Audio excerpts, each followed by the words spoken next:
Yes साक्षी बोलिए।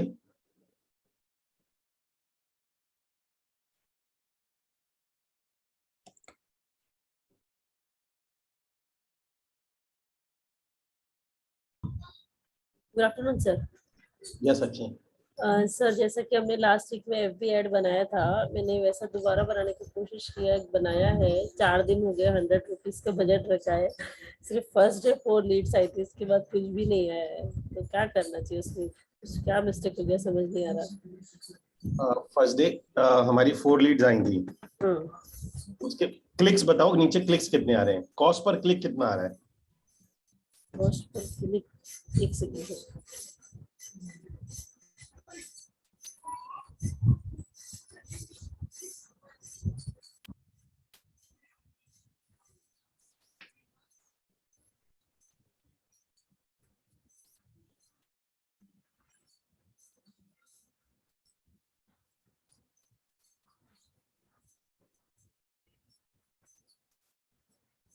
Cost per please 117.61 हो गया सर अभी। यानी cost per click, cost per click, उसमें क्लिक्स आ रहा होगा, उसमें लिखा आ रहा होगा इतने क्लिक्स हो गए, इतने रुपए में इतने क्लिक्स हुए हैं।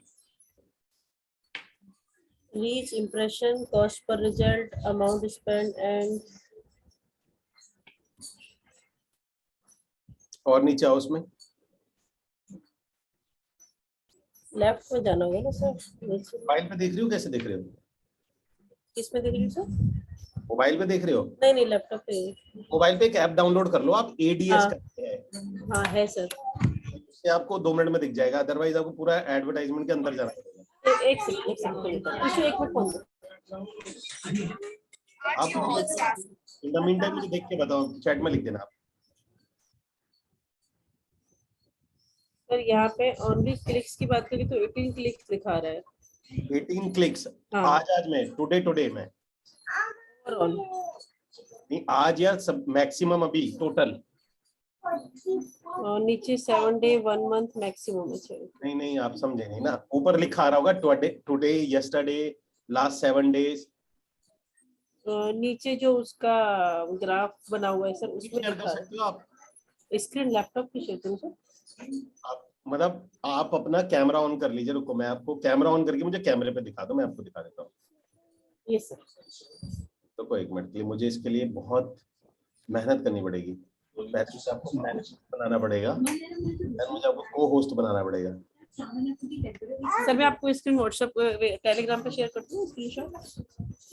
मैं क्लिक्स वाला, हाँ एक बार मुझे टेलीग्राम पे शेयर करो आप।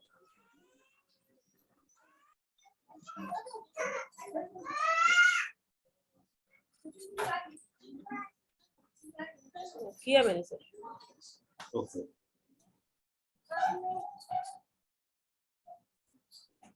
ये मैक्सिमम है। ओके,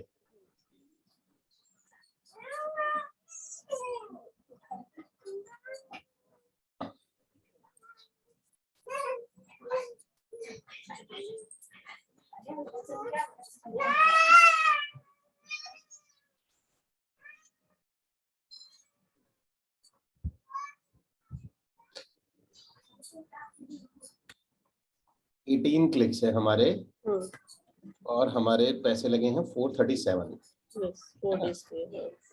तो हमारा हुआ ये 118 डिवाइडेड बाय 18, 24 रुपए click, multiply by 3, 72 rupees lead होनी चाहिए। वो तो ठीक चल रहा है मैम। मेरे हिसाब से इसमें 2 चीज हम देखते हैं।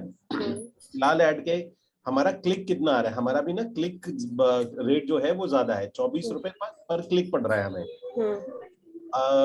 या तो ये हो सकता है कि हमारी ऑडियंस अभी बहुत बड़ी है, ठीक है ना, हमने काफी बड़ी ऑडियंस रख दी है। 3 लाख के आसपास है सर। 3 लाख, या ये उसी पे आ रहा था। या ये हो सकता है हमारी ऑडियंस बहुत छोटी है, या ये हो सकता है कि हमने अपनी जो ऑडियंस रखी है वो इररेलेवेंट है। तो हमें पहले मुझे बताओ टिकट साइज कितना है हमारा अभी? 65 लाख। 65 लाख का। आप एक काम करो, भी इसे चलने दो, क्योंकि 1-2 दिन लगते हैं, क्योंकि पहले दिन आप कह रहे हैं 4 लीड आई थी आपको। हाँ। उसके बाद से लीड नहीं आ रही हैं। नहीं और ये आपने बनाया फॉर्म पे, आपने कोई लैंडिंग पेज नहीं यूज किया है? नहीं, इसका एफबी का फॉर्म है। फॉर्म पेज बनाया हुआ है आपने। आप एक काम करो, इसको 1 वीक और चलाइए। यही बजट है सर। हाँ इसी बजट में, क्योंकि अभी जल्दी है, क्योंकि पहले दिन अगर 4 लीड आ गई थी तो 25 रुपए लीड थी वो, यस ना। और हमारी बात लगातार 3 दिन से नहीं आ रही, ये बड़ा डिफरेंट बात है, मतलब बहुत ही डिफरेंट है, क्योंकि फेसबुक को अभी ऑप्टिमाइज नहीं कर पाया है वो, तो हम इतनी जल्दी डिसीजन नहीं ले पाएंगे, क्योंकि आपकी जो लीड कॉस्ट है अगर अभी भी देखें तो 72 रुपीज के आसपास आनी चाहिए, हाँ और 72 रुपीज भी ठीक ठाक लीड कहलाती है। आप मेरी बात समझ रहे हैं? ये सर लीड क्वालिटी भी अच्छा है, वो 4 में से 1 विजिट हो गई और 2 शेड्यूल भी है। हाँ तो मैम अच्छी आती है, वो लोग जैसे मर्जी बोले, तो इससे अच्छी क्या बात है अगर 106 में अगर आपको तब भी लोग मिल रहे हैं, 106 रुपए लीड भी और क्वालिटी हो, पहले तो अच्छी बात है कि आपने बना लिया, ये मुझे बात की खुशी है सबसे ज्यादा।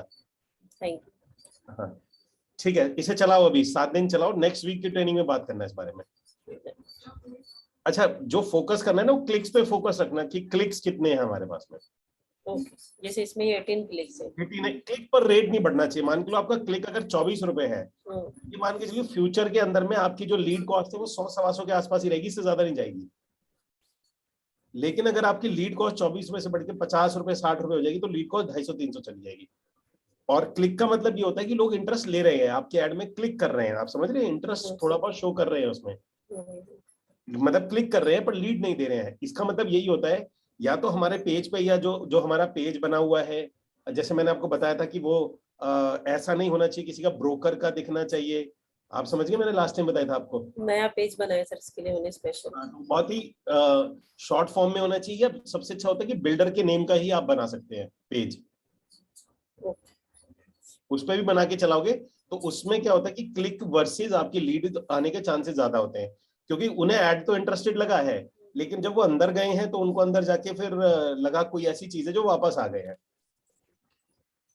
सर वैसे मैं इस पे 1 साल से ऐड चला रही हूँ, पहले भी मैंने यही 35 के रेंज में से चलाया था, अराउंड मैंने 500 प्लस लीड्स जनरेट की थी, तो उसके बाद भी कंटिन्यू मैंने की है लीड्स, लेकिन 100 रुपीज का टिकट साइज फर्स्ट टाइम रखा है, ऑलमोस्ट 700 800 1000 रुपीज का रखा है, तो लीड्स तो आई है अच्छी मेरे पास पहले भी। मैम अच्छे आने का नहीं, आप एक बार और ट्राई करके देखो, उससे और भी अच्छी आएंगी। हम अभी ब्रांडिंग में जा रहे हैं अपना, मैंने आपको पहले बताया था कि मतलब हमारा 2 ऑप्शन है, या तो हमें लीड चाहिए या हमें हमारी कंपनी की भी ब्रांडिंग हो, वो आप अपने हिसाब से देख लीजिएगा दोनों में से आपको कैसे मैनेज करना है। अगर मुझे अपनी कंपनी की ब्रांडिंग करनी है तो मेरी लीड कॉस्ट बढ़ जाएगी, हमेशा ध्यान रखना। Okay thank you sir.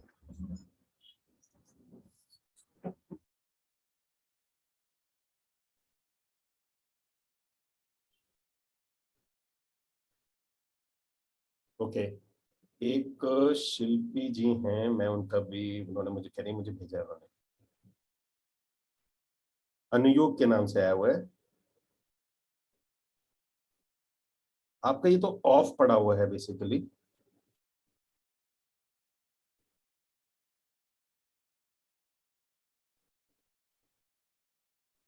शिल्पी देवी आपका ऑफ पड़ा हुआ है, नहीं रिजल्ट नहीं आ रहा है इसमें, आपने जो स्क्रीन भेजी उसमें रिजल्ट्स नहीं है, आप ही बता दो रिजल्ट।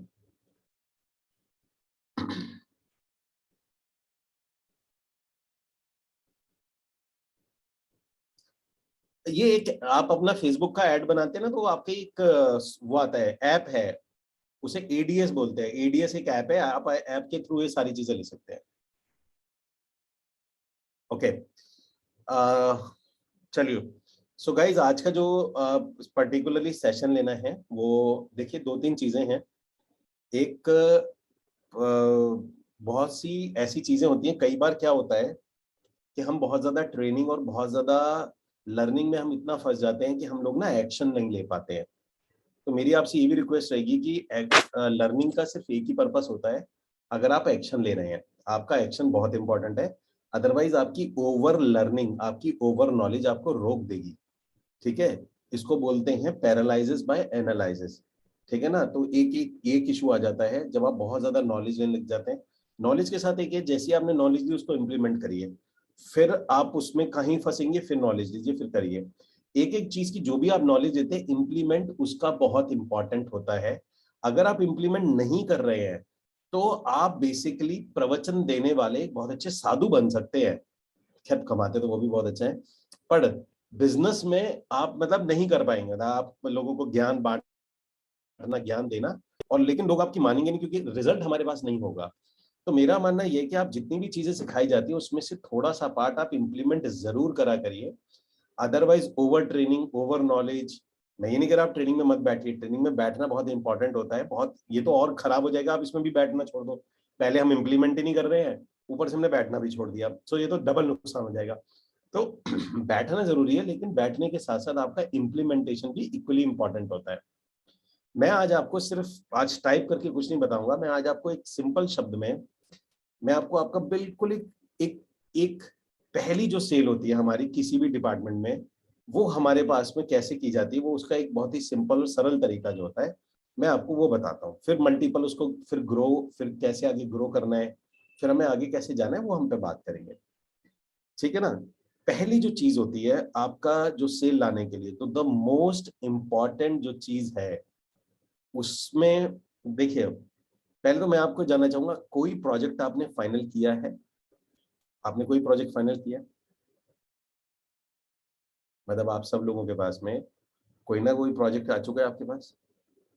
कोई भी प्रोजेक्ट चलेगा, प्रोजेक्ट से कोई प्रोजेक्ट होना चाहिए आपके पास ये भाई। ओके, एक बार अपने प्रोजेक्ट का नाम भी बताते चलिए जो आपके पास जो जो आ गया है। सुमित के पास गोदरेज का है, अहमदाबाद के अंदर है। गाइस ये जो मीटिंग है टिपिकली ईएक्सपी की है। ईएक्सपी के बाहर अगर आप पहले बता दें तो कोई भी बिजनेस है, अगर आप वो बिजनेस को लॉग इन करते हैं तो आपकी ईएक्सपी का जो आपका कॉन्ट्रैक्ट है that will be terminated.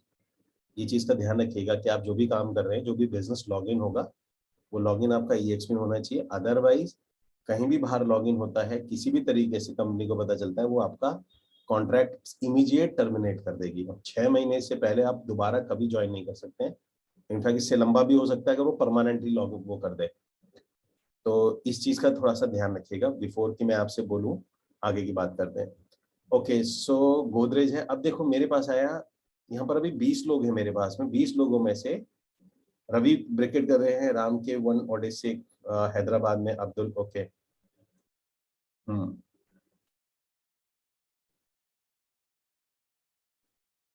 Briquette okay. So guys देखिए सबसे इंपॉर्टेंट है, अगर आपके पास आपका कोई प्रोजेक्ट है बहुत अच्छी बात है, आपको अगर कोई प्रोजेक्ट नहीं है ब्रिकेट को पकड़ लो। मीन टाइम बाकी भी आप बेचते रहिएगा। अगर आपके पास नहीं है तो आप एक ब्रिकेट को अपने पास में प्लेटर में, क्योंकि ब्रिकेट एक ऐसा है कि वो किसी भी सिटी से बिकता है, ठीक है ना। अभी जो ब्रिकेट की सेल हुई है, सदफ कौन सी सिटी से सेल हुआ है वो? क्लाइंट कौन सी सिटी से है? सुशांत कौन सी सिटी से क्लाइंट है? मुंबई। ओके सो अभी जो जो सेल हुआ है अभी मुंबई से, आप अब अंदाजा लगाइए कि वो हर स्टेट से आप किसी भी सिटी से बैठ के उसको प्रॉपर्टी को बेच सकते हैं। इन्वेस्टमेंट ही तो है, 5-7 लाख रुपए का इन्वेस्टमेंट है, बस इतना ही तो करना है उसने। वो किसी भी सिटी से कोई भी आदमी कर सकता है। अब हमारे पास में जो सबसे इंपॉर्टेंट चीज आती है, या तो आपको अगर तो प्रोजेक्ट नहीं है इमीडिएटली इस पे काम करना शुरू करिए, जब इसमें काम करते रहिएगा मीन टाइम आपको प्रोजेक्ट्स मिलते रहेंगे, तो आप कम से कम ये है। देखिए सेलिंग हमेशा सेम ही रहेगी। फॉर एग्जाम्पल मेरे को अगर सेलिंग चाहिए और मैं इलेक्ट्रॉनिक सेल करता हूँ, तो इलेक्ट्रॉनिक्स फिर इलेक्ट्रॉनिक्स रहेगा, उसमें फिर यही होता है कि मैं लैपटॉप सेल करता हूँ, तो लैपटॉप सस्ता हो सकता है, महंगा हो सकता है, बट क्राइटेरिया लैपटॉप ही है। तो अगर मैं लैपटॉप सेल करना सीख गया तो फिर वही है कि हाई लेवल, बड़ा महंगा छोटा वो मैं बाद में सीख सकता हूँ, मेरे को सीखने में टाइम नहीं लगेगा। इसी तरीके से आपको प्रॉपर्टी की ट्रांजेक्शन करनी आ जाएगी, क्योंकि प्रॉपर्टी का बायर है, तो आप ब्रिकेट से शुरू कर सकते हो।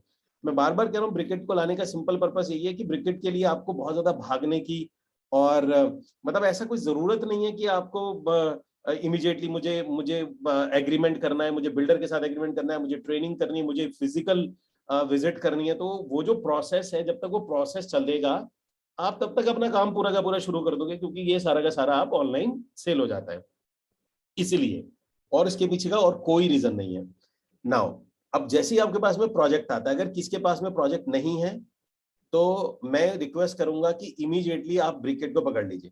इमीडिएटली अगर आपके पास नहीं है और आप अभी सोच रहे हैं नहीं मुझे कुछ और लेना है, ये लेना है, पता क्या चलेगा थोड़े दिन में होगा ये कि आप लोग जो प्रोजेक्ट ढूंढना चाह रहे हैं जिस जगह, देखिए there is no ideal place, there is no ideal project, there is no ideal, कोई भी चीज परफेक्ट नहीं है और ना कभी आपको मिलने वाली है, ठीक है ना, ये चीज ध्यान रखना।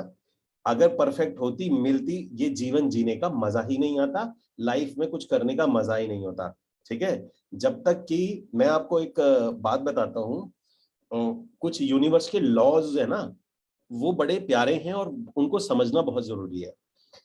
फ्रिक्शन की परिभाषा क्या होती है? फ्रिक्शन की परिभाषा कोई मुझे बताएगा? फ्रिक्शन को एक हिंदी में बता दे, या कोई भी मतलब लिख के बताए, फ्रिक्शन का मतलब क्या होता है? फ्रिक्शन का मतलब क्या होता है? एनीवन, क्या मतलब आप निकालेंगे? Please type in the comment box. Ravi KD कह रहे हैं रगड़। फैजल फैजल कादरी का सबसे ज्यादा अच्छा है रेसिस्टेंस। फैजल ने बोला इसकी एक परिभाषा होती है, फ्रिक्शन अपोजेस द मोशन। जो मोशन को रोकता है उसे फ्रिक्शन कहते हैं। ये परिभाषा है, ये परिभाषा है, ठीक है ना? ये परिभाषा है फ्रिक्शन। जो फ्रिक्शन यानी कि जो आपके मोशन को रोके, ठीक है जी, उसे फ्रिक्शन बोलते हैं। मेरा अब आपसे एक सवाल है, अगर मैं आप अगर मैं फ्रिक्शन हटा दूं तो क्या आप मोशन में रह पाओगे? Type in the comment box. अगर मैं फ्रिक्शन रिमूव कर दूं, जबकि फ्रिक्शन की परिभाषा है जो आपको चलने से रोक रहा है, मोशन में रोक रहा है, उसे फ्रिक्शन बोलते हैं, मूव करने से रोक रहा है। विवेक कह रहे हैं कि यस आप चल पाओगे। कोई भी आदमी मुझे बताएगा अगर मैं फ्रिक्शन हटा दूं तो कोई टायर घूम पाएगा? अगर मैं फ्रिक्शन हटा दूं तो क्या आप चल पाओगे? अगर मैं आपके पैर के नीचे तेल ही तेल डाल दूं और जीरो फ्रिक्शन कर दूं, आप मूव कर पाओगे? एक टायर है, उसके बिल्कुल ही फ्रिक्शन जीरो है, टायर और उसके बीच में, क्या वो घूम पाएगा? ठीक है ना, वो आगे नहीं बढ़ पाएगा। आप ये समझिए कि आप मोशन जीरो हो जाता है। तो कहने का मतलब ये कि लाइफ को ना आपको ऐसे ही समझना पड़ेगा। असल में जो चीज आपको फ्रिक्शन लग रही होती है, जो चीज आपको लग रहा होता है मुझे चलने से रोक रही है, असल मायनों में वो ही आपके आगे बढ़ने के लिए जरूरी होता है। आप मेरी बात समझेंगे मैं कहना जो चाह रहा हूँ? मतलब हमेशा ही आपको मिलेगा। कई बार हमें लग रहा होता है ये चीज मुझे आगे बढ़ने से रोक रही है, असल मायनों में जो चीज आपको आगे बढ़ने से रोक रही होती है वो ही अगर हटा ली जाए तो आप आगे बढ़ोगे ही नहीं। तो फ्रिक्शन होता है, इसीलिए आपको हर जगह पे जब भी आप कुछ नया काम शुरू करोगे, नया बिजनेस शुरू करोगे, वहां कुछ फ्रिक्शंस होते हैं। वो फ्रिक्शन हमें लग रहे होते हैं कि एक्चुअल में वो मेरे मोशन को रोक रहे होते हैं, लेकिन कई मामलों में वही हमें आगे बढ़ने के लिए चाहिए होता है। So there is no perfect place, there is no perfect organisation, there is no perfect person, there is no perfect project, no perfect location. ठीक है जी, आपका काम ये कि जो आपके हाथ में आया, जो काम आप कर रहे हैं, जो चीज अच्छी है, अगर आपको नहीं समझ में आ रहा तो जो लोग गाइड कर रहे हैं उनको फॉलो कर लीजिए, लेकिन जो आपके हाथ में है, अपना दिमाग लगाए बगैर उसको पूरी शिद्दत, पूरी मेहनत और पूरी लगन के साथ आप उसके अंदर जुट जाइए, काम करिए। अगर आप अपना दिमाग किसी भी चीज में डालेंगे, आप अपना दिमाग किसी भी चीज में डालेंगे, देखिए दिमाग का काम क्या होता है, मैंने आपको पहले भी बताया हुआ है कि हमारे दिमाग के अंदर में ना यहाँ पर एक ब्रेन होता है। मैं आपको थोड़ा सा आज डिफरेंट वे में लेके जाता हूँ, वहां से हम लोग आएंगे और शायद आप कुछ चीजें समझ पाओगे। देखिए ये थोड़ी सी एडवांस लेवल की मैं बात बता रहा हूँ, लेकिन इसको थोड़ा समझने की कोशिश करना। देखो बॉस, होता है क्या है कि जो हमारा ये पूरा का पूरा जो स्ट्रक्चर ब्रेन का है ना, हम ना आज भी इवॉल्व हमने ना दुनिया को कर दिया है। हमारे पास गाड़ी आ गई, हमारे पास लैपटॉप्स आ गए हैं, लेकिन हमारा ब्रेन का डिजाइन इतना इवॉल्व नहीं हुआ है। हमारा जो ब्रेन है आज भी वो है जो जंगल में रहता था। आपको मैं दोबारा दोहराता हूँ, अंदर हमारे आज भी वही ब्रेन है जो जंगल में रहता था। दूसरी बात ये होती है कि जो हमारा ये जो ब्रेन है ना, हम क्या करते हैं, ये क्या करता है over the period of time, ये आपके ऊपर काबू कर लेता है, मतलब कि आपके ऊपर पूरा का पूरा नियंत्रण कर लेता है। आपको ऐसा लगता है कि मेरी जो थॉट है, मेरी जो सोच है वो ही मैं हूं, मतलब मेरी जो थॉट है वो ही मैं हूं, जबकि ये अलग बात है। आपकी थॉट आप आप नहीं हो, मतलब आपकी थॉट आप नहीं हो, वो आपके ब्रेन के अंदर की एक थॉट है। दोनों में फर्क समझना, मैं इतना डीप में नहीं जाऊंगा। अब ब्रेन का मैं आपको एक रोल बताता हूँ, होता क्या है ब्रेन का। आप पुराने टाइम पे कभी आपने देखा होगा कि जब पानी के जहाज चलते थे, तो उस टाइम पे जब कम्युनिकेशन नहीं होता था, जब पानी के जहाज में आपने देखा होगा कि एक आदमी को, अगर आपने टाइटैनिक देखी होगी, तो एक आदमी को ऊपर बिठाते थे जो कि ऐसे करके देखता रहता था। उसका काम होता था सिर्फ खतरे के बारे में बताना। कौन कौन किस किस को देखा है पता है? टाइटैनिक में एक बंदा था ना जिसको, जो जिसने सबसे पहले देखा था, वो घंटी बजाता टन टन टन टन टन, सेंट्री बोलते हैं उसको बेसिकली। किस किस को पता है बात? अगर आप कोई भी डिवाइस, अच्छा आप कोई भी डिवाइस देखो तो पुराने टाइम पे क्या होता था, जब पानी का जहाज था ना, उसमें एक बंदे को ऊपर बिठाए रखते थे और वो हर वक्त शिफ्ट चेंज होती थी तो दूसरा आ जाता था। वो क्या करता था कि आपको ना ऐसे करके, उसका काम ही होता था, सिर्फ एक काम होता था। कोई बताएगा उसका क्या काम होता था? सिर्फ एक काम होता था उसका। उसका काम आपको मोटिवेट रखना था, उसका काम आपको खुश रखना था। Please type in the comment box, उसका काम क्या था? साक्षी कह रही है नजर रखना। किस चीज पे नजर रखना? अच्छी चीजों पे, कितने सुंदर पक्षी हैं, कितनी अच्छी दुनिया है, और कैप्टन को बताना कि कितनी अच्छी दुनिया है, कितने अच्छे पक्षी हैं, या तो बहुत सुंदर लोग। डेंजर, उसका सिर्फ एक काम था, डेंजर। अच्छा, अब डेंजर का मतलब ये था कि उसको ये नहीं कि जो डेंजर है या नहीं है, वो उसका काम ये था कि उसे हल्का सा भी खतरा लगता था वो बताता।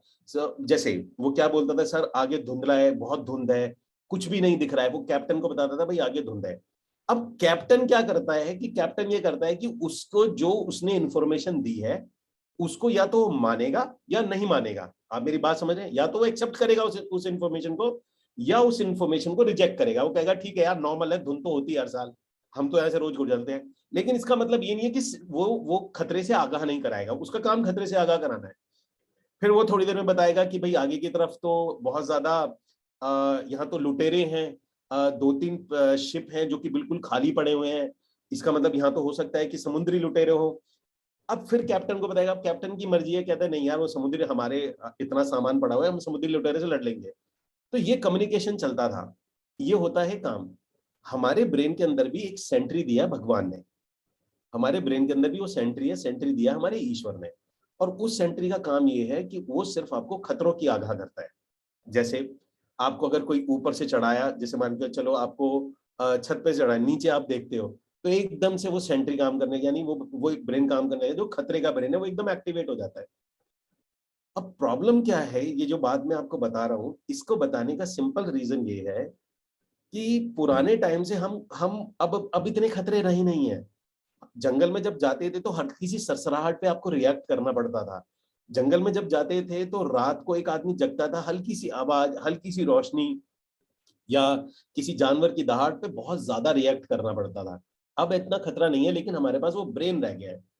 प्रॉब्लम क्या है कि over the period of time, जैसे हमें हो गया, बचपन में हो गया, हमें पेरेंट्स ने डराया, पढ़ाई को लेकर डराया या अपने करियर को लेकर डराया, तो ये जो डरा हुआ ब्रेन होता है ना, हमने इसे इतनी खुराक दी है कि अब इसने क्या किया हुआ है कि हमारे 95% ब्रेन को कब्जा कर रखा है, कि जब भी हम कोई एक्शन लेते हैं तो ये हमें डराना शुरू कर देता है। और डराएगा भी बड़े डिफरेंट एस्पेक्ट में डराना शुरू कर देगा। अगर आप कोई इन्वेस्टमेंट करने जाओगे तो इन्वेस्टमेंट डूब ना जाए, अगर आप कोई साइकिलिंग करने जाओगे तो लगेगा कि ऐसा ना हो जाए, गाड़ी लेने जाओगे ईएमआई बाउंस ना हो जाए। अब मैं ये नहीं कह रहा कि कैलकुलेटेड मतलब आओ चौड़े में जाके खुद करो, ऐसा नहीं कह रहा मैं, लेकिन आप लोगों को ये जरूर करना चाहिए कि जब भी आपको ये ब्रेन जरूर एक्टिवेट करिए कि कहीं जब भी आप व्यापार में जा रहे हो तो कहीं आपका ये डेंजर ब्रेन तो आपको कोई सिग्नल नहीं दे रहा। क्योंकि डेंजर ब्रेन आपको सिग्नल देगा और आप डेंजर ब्रेन के सिग्नल पे सीधा रिएक्ट कर रहे हो, तो आप काफी बड़ा बिजनेस नहीं कर पाओगे। आपका काम ये होता है डेंजर ब्रेन के, जो ये जो ब्रेन है इसके सिग्नल को पकड़ना। फिर आपने देखना नहीं यार ऐसा तो कुछ नहीं है, आप फिर उस थॉट को, यानी उसने जो इंफॉर्मेशन दिया है उस इंफॉर्मेशन को आप रखोगे या रिजेक्ट करोगे। मतलब ये आपने सोचना होता है। 99% केस में हम क्या करते हैं, उस थॉट को बिना किसी ऑब्जेक्शन के, जो डरावने थॉट है उन्हें मान के रिएक्ट करते हैं। कौन कौन एग्री करता है मेरी इस बात को? मतलब उसने हमें डराया और उसको हम सीधा एक्सेप्ट करके उसके हिसाब से रिएक्ट कर लेते हैं। हम एक बार भी ये नहीं बोलते कि नहीं यार ये थॉट मैं रिजेक्ट कर रहा हूं, मुझे मेरे को मैं I am not convince with this. हम ऐसे नहीं करते, आप ही का थॉट है but you are not convince with this. कौन कौन आप एग्री करते हैं इस बात से कि कई बार हम लोग जो ये जो डेंजर और ये जो खतरे होते हैं, अब वो चाहे बिजनेस हो, वो हम सीधा का सीधा उसको अपने एक्सेप्ट कर लेते हैं, और एक्सेप्ट करने के बाद में हम उसी हिसाब से रिएक्ट करते हैं। कौन कौन एग्री करता है इस बात से? Type in the comment box AGR, जो जो इस बात से एग्री करता है। मैं ये बात आपको इसलिए बता रहा हूं, प्रॉब्लम कहां आती है कि हमारे ये फुल फ्लैजेडली खेलने में, पूरी जान से प्ले करने में हमें दिक्कत देता है। ऐसी कोई चीज है अगर मैं अभी बोलने लग जाऊं कि ये काम करते हैं और उसमें खतरा ना हो? प्रॉब्लम ये आती है कि हम छोटे मोटे रिस्क लेने में भी हमने क्या किया हुआ है इस ब्रेन को हमने बहुत ज्यादा खुराक दे दी है और हम पूरी जान से 100% हार्ट से जब भी कुछ करने लग जाते हैं, ये हमें उसमें खतरा गिना देता है। कौन कौन एग्री कर रहा है मेरी इस बात को? Type in the comment box AGR। मतलब हम जब भी पूरी जान से कुछ करने की कोशिश करते हैं, हमारा ब्रेन उसमें से एक खतरा निकाल के हमारे पास पकड़ा देता है कि भाई साहब इसमें तो ये हो सकता है, ये हो सकता है और ये हो सकता है। देखिए, तो ये आपकी चॉइस है कि आप इस चीज को कैसे हैंडल करोगे। सिंपल सी बात ये है कि कैलकुलेटेड रिस्क होता है लाइफ के अंदर में, वो हमें लेना ही होता है, उसके अलावा हमारी लाइफ चल नहीं सकती है। अब आ जाते हैं हम लोग पॉइंट नंबर 2 पे, इसको बिजनेस के कंसर्न में करते हैं। सबसे पहला काम आपका ये है कि आपको किसी भी प्रोजेक्ट के साथ अटैच होना है। आप अगर कोई परफेक्ट प्रोजेक्ट ढूंढ रहे हैं, आप आइडियल प्रोजेक्ट ढूंढ रहे हैं, तो मैं आपको ये बात क्लियरली बता देता हूं कि हमेशा एक देयर इज अ कॉल्ड, अगर आपको बेस्ट प्रोजेक्ट चाहिए या बेस्ट लोग चाहिए, तो उसका एक सिंपल सा तरीका होता है, उसे बोला जाता है अपॉर्चुनिटी फ्रॉम अपॉर्चुनिटी। ठीक है ना? OFO, type in the comment box OFO। इसके बारे में समझाता हूं मैं, what is the OFO, that called the OFO। तो अगर आप कोई भी बहुत बढ़िया चीज ढूंढ रहे हैं, बहुत अच्छा प्रोजेक्ट ढूंढ रहे हैं, तो OFO लागू होता है। OFO मतलब होता है अपॉर्चुनिटी फ्रॉम अपॉर्चुनिटी। ऐसा कभी भी नहीं होगा कि आपको पहले दिन से फर्स्ट डे आप कहोगे कि मैंने भाई साहब मैं आंख खुली और मुझे भाई साहब सब चीज परफेक्ट मिल गई। नहीं, परफेक्ट लेने के लिए एक चीज होती है दैट कॉल्ड OFO। OFO मतलब आपको जो बढ़िया चीज मिलेगी वो अपॉर्चुनिटी में से ही अपॉर्चुनिटी मिलेगी। फॉर एग्जाम्पल, आपने यूट्यूब पे कोई और प्रोग्राम देख रहा होगा, तो आपको मेरा कोर्स मिला होगा, तो आपको लगा होगा यार अच्छी चीज मिल गई। मतलब ये हमेशा ये होगा कि कोई और अपॉर्चुनिटी में से आपको और दूसरी अपॉर्चुनिटी मिलती है। आपको अगर ये चीज चाहिए, तो आपको काम यही है कि आप सबसे पहले शुरू कर दीजिए, जो भी आपके पास में अपॉर्चुनिटी है उसमें वर्क करना शुरू करिए। आपकी जो नेक्स्ट बेस्ट अपॉर्चुनिटी है वो उसी में से निकल के आएगी। ये मैं आपको क्लियर फंडा बता रहा हूं। आप अगर किसी और मुगालते में हो तो आप रहिएगा, ऐसा किसी के साथ नहीं हुआ। ये यूनिवर्सल लॉ है और ये लॉ ऐसा ही रहने वाला है। ठीक है जी? तो काम यही है कि आप जो भी काम आपको मिला उसमें मन लगा के काम करिए, जो भी उसमें से अगली जो बेस्ट अपॉर्चुनिटी जो आप ढूंढ रहे हैं ना, वो उसी में से मिलेगी जो आपके हाथ में है। किस किस को ये लॉ समझ में आ गया हो? Type in the comment box got it GI। ये एक मैंने बहुत ही इंपॉर्टेंट लॉ बताया है। और कौन कौन है जिसने अपनी लाइफ में ये महसूस किया है कि यस ऐसा ही होता है, पास्ट में ऐसा ही हुआ है? हमेशा देखिएगा आप, हमेशा देखिएगा। तो पास्ट में, ठीक है ना, कौन कौन इस बात से एग्री करता है कि पास्ट में भी आप नोट करिएगा कि आपको जो भी आप कर रहे थे वहीं से, उसी जगह में से, उसी से रिलेटेड मुझे लोगों में से, उसी के आइडियोलॉजी में से, उसी बंदे में से, उसी अपॉर्चुनिटी की वजह से मुझे दूसरी अपॉर्चुनिटी मिलती जो कि फार बेटर थी। तो हमेशा याद रखिएगा जब आप एंट्री करते हैं ना, तो आपको उसी में से, और कोई तरीका नहीं है। आप बेहतर और बेहतर और बेहतर आपको वही मिलेगी जो अपॉर्चुनिटी आपके हाथ में, इसी में से आपको फर्दर जो बेहतर चीज जो आप ढूंढ रहे हैं वो इसी के अंदर से मिलेगी, बाहर से नहीं आने वाली है। That for sure. Okay, now तो हमारा काम ये आता है कि सबसे पहले जो हमारे पास है उसके अंदर हम उसको पूरी जान से करें। अब इसमें ये हो सकता है, देखो यार, आप पैसे लगा के करते हो या बिना पैसे करते हो, ये आपका कॉल है। आपके फंड्स आपको देखने हैं, आपका रिस्क फैक्टर आपको देखना है, आप कितने कॉन्फिडेंट हो वो आपको देखना है। आपके लिए सुशांत है जो आपको सेल्स निकालने में हेल्प करेगा, सदफ है जो सारी चीजों को कोऑर्डिनेट करने के लिए आपकी हेल्प करेंगी, बाकी जो आपका रिस्क है ट्रेनिंग के लिए हम हैं, टीम बनाने के लिए अनुराग भैया हैं, ग्रो कराने के लिए, बिजनेस सेटअप करने के लिए अनुराग भैया हैं, जो सेल कैसे कराती है उसको ट्रेन करने के लिए मैं आपके साथ बैठा हुआ हूँ, करना लेकिन आपने है। अब हमारा जो दूसरा पॉइंट आता है इसमें कि कैसे करना होता है। सबसे पहला काम ये होता है कि अगर आपको बड़ा कुछ भी करना है, कोई भी आप प्रोजेक्ट कर रहे हैं या कुछ भी आप कर रहे हैं, उसके अंदर में दो चीजें बड़ी इंपॉर्टेंट होती है। पहली होती है आपका फर्स्ट बुकिंग, पहली जो बुकिंग है वो सबसे ज्यादा इंपॉर्टेंट होगी। ठीक है जी? और दूसरा होता है पहला 10 लाख। ठीक है? ये दो चीज आपकी लाइफ में सबसे इंपॉर्टेंट रहेगा। मैं पहले लाख की बात नहीं कर रहा हूं, मैं पहली बुकिंग की बात कर रहा हूं। और पहला 10 लाख मतलब जो आपके पास जो पहला 10 लाख रुपीज आता है ना, वो बहुत इंपॉर्टेंट रोल प्ले करता है आपकी जिंदगी के अंदर में। तो आपका फोकस, तो फर्स्ट टाइम टू न्यू होते हैं हम, अपॉर्चुनिटी मिल भी गई तो साक्षी, अपॉर्चुनिटी का मतलब है जो भी अपॉर्चुनिटी मिलती है उसे ले लेना चाहिए। जैसे मान के चलो, मैं आपको एक एग्जांपल के तौर पे समझाता हूँ। मैं अगर इंडस्ट्री में, मान के चलते हैं मैं इंडस्ट्री में नया हूँ और मैं हीरो बनना चाहता हूँ, मेरा मन है मैं मुंबई जाके हीरो बनूं। अब मेरी फिलोसफी क्या है, दो लोगों की फिलोसफी होगी। मान के चलो एक आदमी होगा, वो कहेगा कि नहीं यार, वो कहेगा नहीं, मैं अगर पहले दिन करूंगा तो मैं सबसे अच्छी पिक्चर करूंगा, क्योंकि बाद में टैग लग जाएगा, नाम लग जाएगा, खराब हो जाएगा, ये हो जाएगा, वो हो जाएगा, पहली बार में ही मुझे पिक्चर अच्छी मिलनी चाहिए। तो बहुत भागेगा, उसको स्क्रिप्ट देखेगा, स्क्रिप्ट पढ़ेगा, नहीं समझ में आएगी, ये है एक एक तरीका ये है। दूसरा तरीका ये कि मैं जाता हूँ और मेरे को भाई साहब सीधा का सीधा रोल मिलता है। फॉर एग्जाम्पल मुझे क्या बोलते हैं कि भैया आपको जो हीरो है इसके पीछे जो डांस कर रहे हैं ना, वो डांस करना है। तो अब दो तरीके के आदमी होंगे, एक कहेगा नहीं भाई, मैं मेरा एटीट्यूड है, मैं सोच के आया हूं, मैं ऐसे ही जाऊंगा। दूसरा आदमी कहेगा नहीं, मैं ये कर लेता हूं, क्योंकि उसको ये बिलीव है कि अगली बड़ी अपॉर्चुनिटी इसमें से निकलेगी। ठीक है जी, hope you understand. Type in comment box got it, कि ये एक तरीका होता है। तो अगर आप नए भी हैं, जो सामने मिल रहा है, जो अपॉर्चुनिटी पहली मिलती है, एक्सेप्टेड, देन डू इट, अगली वाली उसमें से निकल के आने वाली है, अदरवाइज वो लोग भटकते ही रहेंगे। तो मैं ये बात बता रहा था कि हमारा काम ये आता है कि हमारी जो पहली बुकिंग है, जो हमारा पहली बुकिंग है, पहला 10 लाख है, वो बहुत इंपॉर्टेंट होता है। ठीक है जी। तो अब मैं आपसे एक जानना चाहता हूं कि हम में से आ,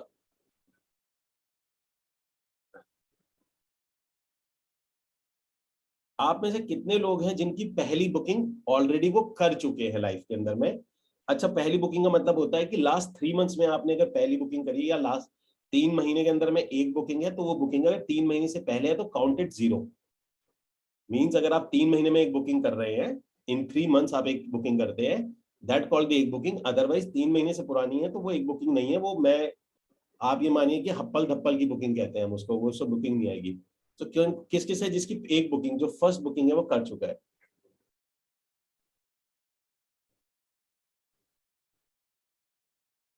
ओके, सो फैजल की बुकिंग है, हनी की है, साक्षी की है।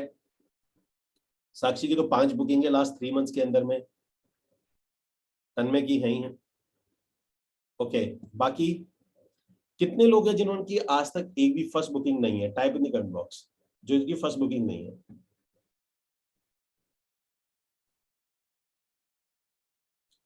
Monica, thank you Monica for your honest answer. Shilpi, Abdul, Mandar, तो दिनेश, रवि, आशा। सो आप सब लोगों का सिर्फ एक काम है। अब मेरी बात सुनो, संजय, जिनकी एक भी बुकिंग, में दोनों पे आऊंगा, 3 सेगमेंट में मैं बांटूंगा।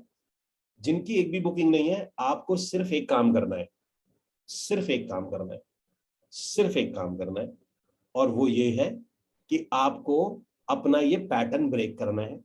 आपको सिंपल सी बात ये है कि आपको ये करना है कि ये बुकिंग, एक बुकिंग आपने कर ली, मतलब रियल एस्टेट में आप आए और आप एक बुकिंग कर ली, और उसका सिंपल सा तरीका है, कोई भी जो प्रोजेक्ट लेते हो, अगर प्रोजेक्ट है तो अच्छी बात है, नहीं तो ब्रेकेट को आंख बंद करके ले लो।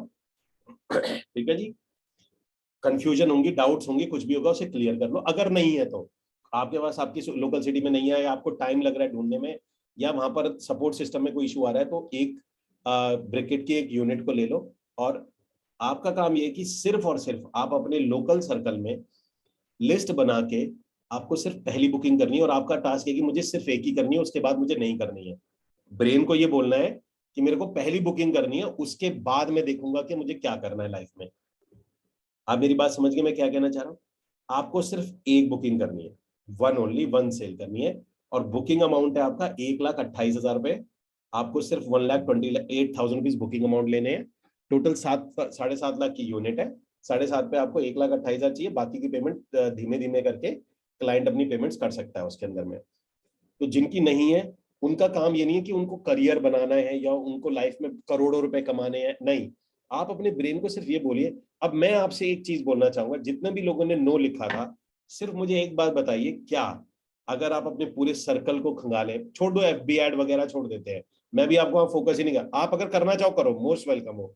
ठीक है जी, पैसे लगा के करना चाहो, मोस्ट वेलकम हो। मेरा सवाल ये है, मैं शिल्पी अभी आपको बता देता हूँ इसमें कैसे करना होता है। आपका काम सिर्फ एक है, सिर्फ एक है कि एक बुकिंग का आपको अपना ये पैटर्न ब्रेक करना है, दैट्स इट। आप जैसे ही पहली बुकिंग का पैटर्न ब्रेक करोगे, आपके ब्रेन के अंदर, देखो मैं आपको बताता हूँ प्रॉब्लम कहाँ आती है। प्रॉब्लम ये है कि जब कोई नया आदमी आता है ना, उसकी जब जीरो बुकिंग होती है, तो उसके मन में कई ख्याल होते हैं। यार मैं बताता हूँ ख्याल क्या क्या होते हैं। यार क्या ये मैं कर पाऊंगा? यार पिछली बार भी मैंने वो, लास्ट ईयर मैंने वो काम शुरू किया था, उसमें भी कुछ नहीं हुआ था, मैं बड़ा मोटिवेट होकर शुरू किया था। यार कहीं मेरा लक तो नहीं खराब? आ, हो सकता है सबका हो, मेरा ही ना हो। और पता चले मेरा पर्सनल डिसिप्लिन मेरे इशू आ जाए। यार अभी थोड़ा मेरा हेल्थ का इशू आ रहा है। इस तरीके से हमारे ब्रेन के अंदर में हमारे सेल्फ डाउट्स होते हैं। पहली बुकिंग से पहले सेल्फ डाउट्स होते हैं। कौन कौन एग्री कर रहा है मेरी इस बात से? एक सेल्फ डाउट होता है, प्रोजेक्ट प्रोजेक्ट सिस्टम पे डाउट नहीं है, अभी हमारा सेल्फ डाउट होता है। ठीक है ना? सेल्फ डाउट होता है, मेरे पे अपने पे डाउट होता है, मुझे और बाकियों पे डाउट नहीं है अभी फिलहाल। सेल्फ डाउट होता है। अच्छा, सेल्फ डाउट का सिर्फ एक ही इलाज है। सेल्फ डाउट का एक ही इलाज है कि उस काम को अगर मैं कर देता हूं तो ही मेरा डाउट जाएगा, अदरवाइज मेरा डाउट पक्का हो जाएगा।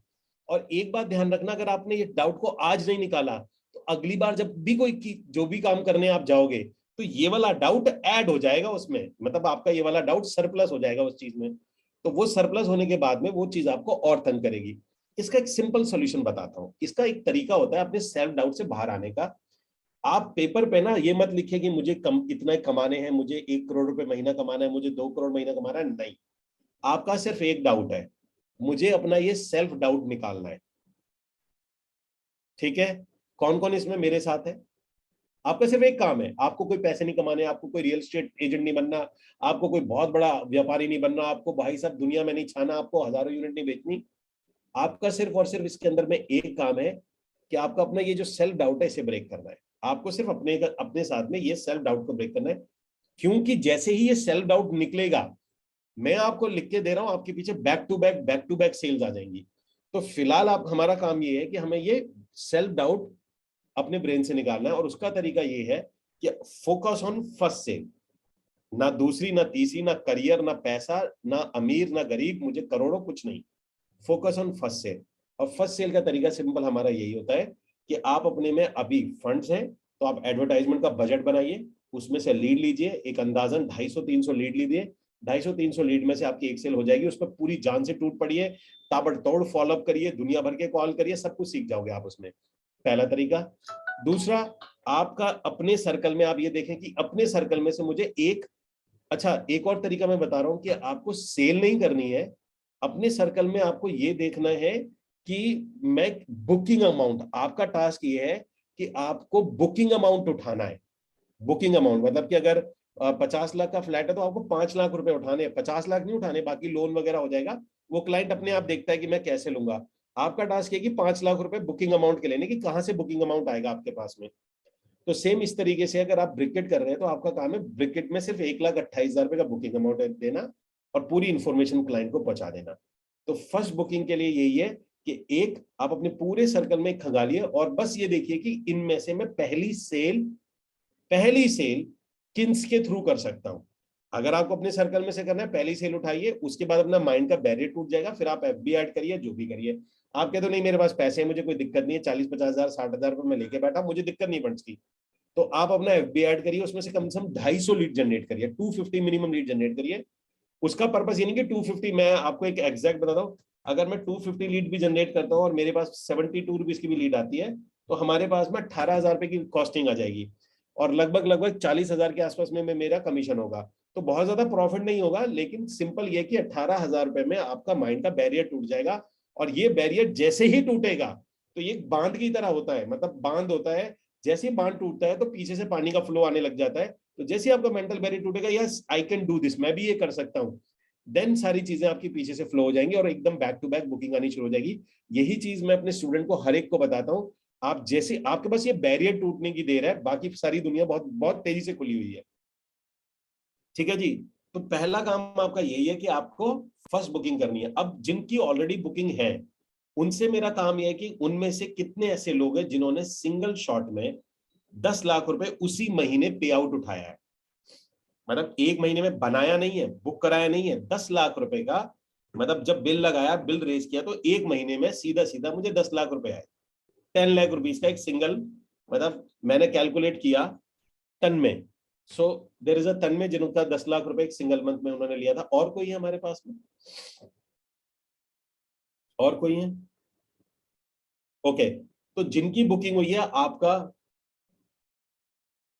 ओके, सो हनी हो गए और बाकी जो लोग हैं जिनकी, साक्षी हो गए जिनकी बुकिंग हुई है, आप सबको मैं कहूंगा कि आपका सिर्फ अब एक फोकस है कि आपको एक सिंगल मंथ में 10 लाख रुपए पूरा फोकस कर दो कि सिंगल मंथ में आपके, एक सिंगल मंथ में आपको चाहे 10 बुकिंग के, मैं ये नहीं कह रहा कि हो सकता है कि आपकी 10 बुकिंग हो जाए, आप 15 लाख कमा लो, 20 लाख कमा लो, लेकिन कई बार उनकी पेमेंट आती कैसे आती है, 4 लाख अभी आ गए, 4 लाख अगले महीने आए, 4 लाख ऐसे आए, तो आपको पता चलता है कि बुकिंग एक महीने में मेरी बुकिंग तो 20 लाख की हो गई थी, लेकिन जब मुझे पेमेंट आया तो 4-4 5-5 करके आया, या मैक्सिमम 7 या 8 लाख मुझे महीने में आया था। तो आपका काम यह है कि भाई जिसका 10 लाख नहीं, उसका यह है कि एक सिंगल मंथ में 10 लाख रुपए का आप ये देखिए कि आपके अकाउंट में पैसा क्रेडिट होना चाहिए। ये आपका, जिनका पहली बुकिंग हो गई है उनका टास्क ये है कि 10 लाख, आपका पूरा फोकस छोड़ देना कि मेरे को कितने पैसे चाहिए, मुझे कितने रुपए मेरे को बनाने हैं, मेरे को क्या टारगेट है, मुझे घर खरीदना है, मुझे ये चाहिए, मुझे इतने पैसे चाहिए, आपका कोई टारगेट नहीं है। आपका एक सिंपल टारगेट है कि 10 लाख रुपए आपके एक महीने में, जब तक वो नहीं हो जाते, 12 नहीं चाहिए, आप पहले किसी भी एक महीने 10 लाख उठाने हैं आपने, मतलब किसी भी एक महीने आपका काम यह है कि 10 लाख रुपए का पे आउट आपके पास आना चाहिए। होता क्या है कि, होता ही मैं ये बता रहा हूं कि होता यह है कि आपकी बुकिंग तो हो जाएंगी 20, आपके कागजों में चढ़ जाएगा कि 16 लाख 17 लाख वो आएंगे भी फ्यूचर में, लेकिन वो 16 लाख कभी आते तो ऐसे आएंगे 2-5 लाख आगे, एक की बिल अभी लगा, एक का बिल कभी लगा नहीं, वो बिल जैसे मर्जी लगे। आपका टास्क है कि किसी भी तरीके से आपको एक महीने में ये देखना है कि 2 तारीख को एक कमीशन आया, 2 तारीख को कमीशन आया, फिर 4 को आया, फिर 8 को आया और 29 को कमीशन आया, आपने टोटल देखा मेरा 10 लाख रुपए आ गया। तो ये आपका दूसरा टास्क है, जिनकी एक बुकिंग हो चुकी है, आपका टास्क है 10 लाख पे फोकस करना है। बाकी आपका टास्क नहीं है 1 करोड़ कमाना है, मुझे महीने की 25 बुकिंग करनी है, मुझे 100 करनी है, उसमें से छोड़ दो। अपना टास्क बनाओ कि मेरे क्या महीने में 10 लाख क्रेडिट हुआ, इस महीने 4 हुआ, 2 हुआ, 3 हुआ, 8 हुआ, आपका टास्क है 10 लाख रुपए एक महीने में क्रेडिट कराने। ठीक है जी।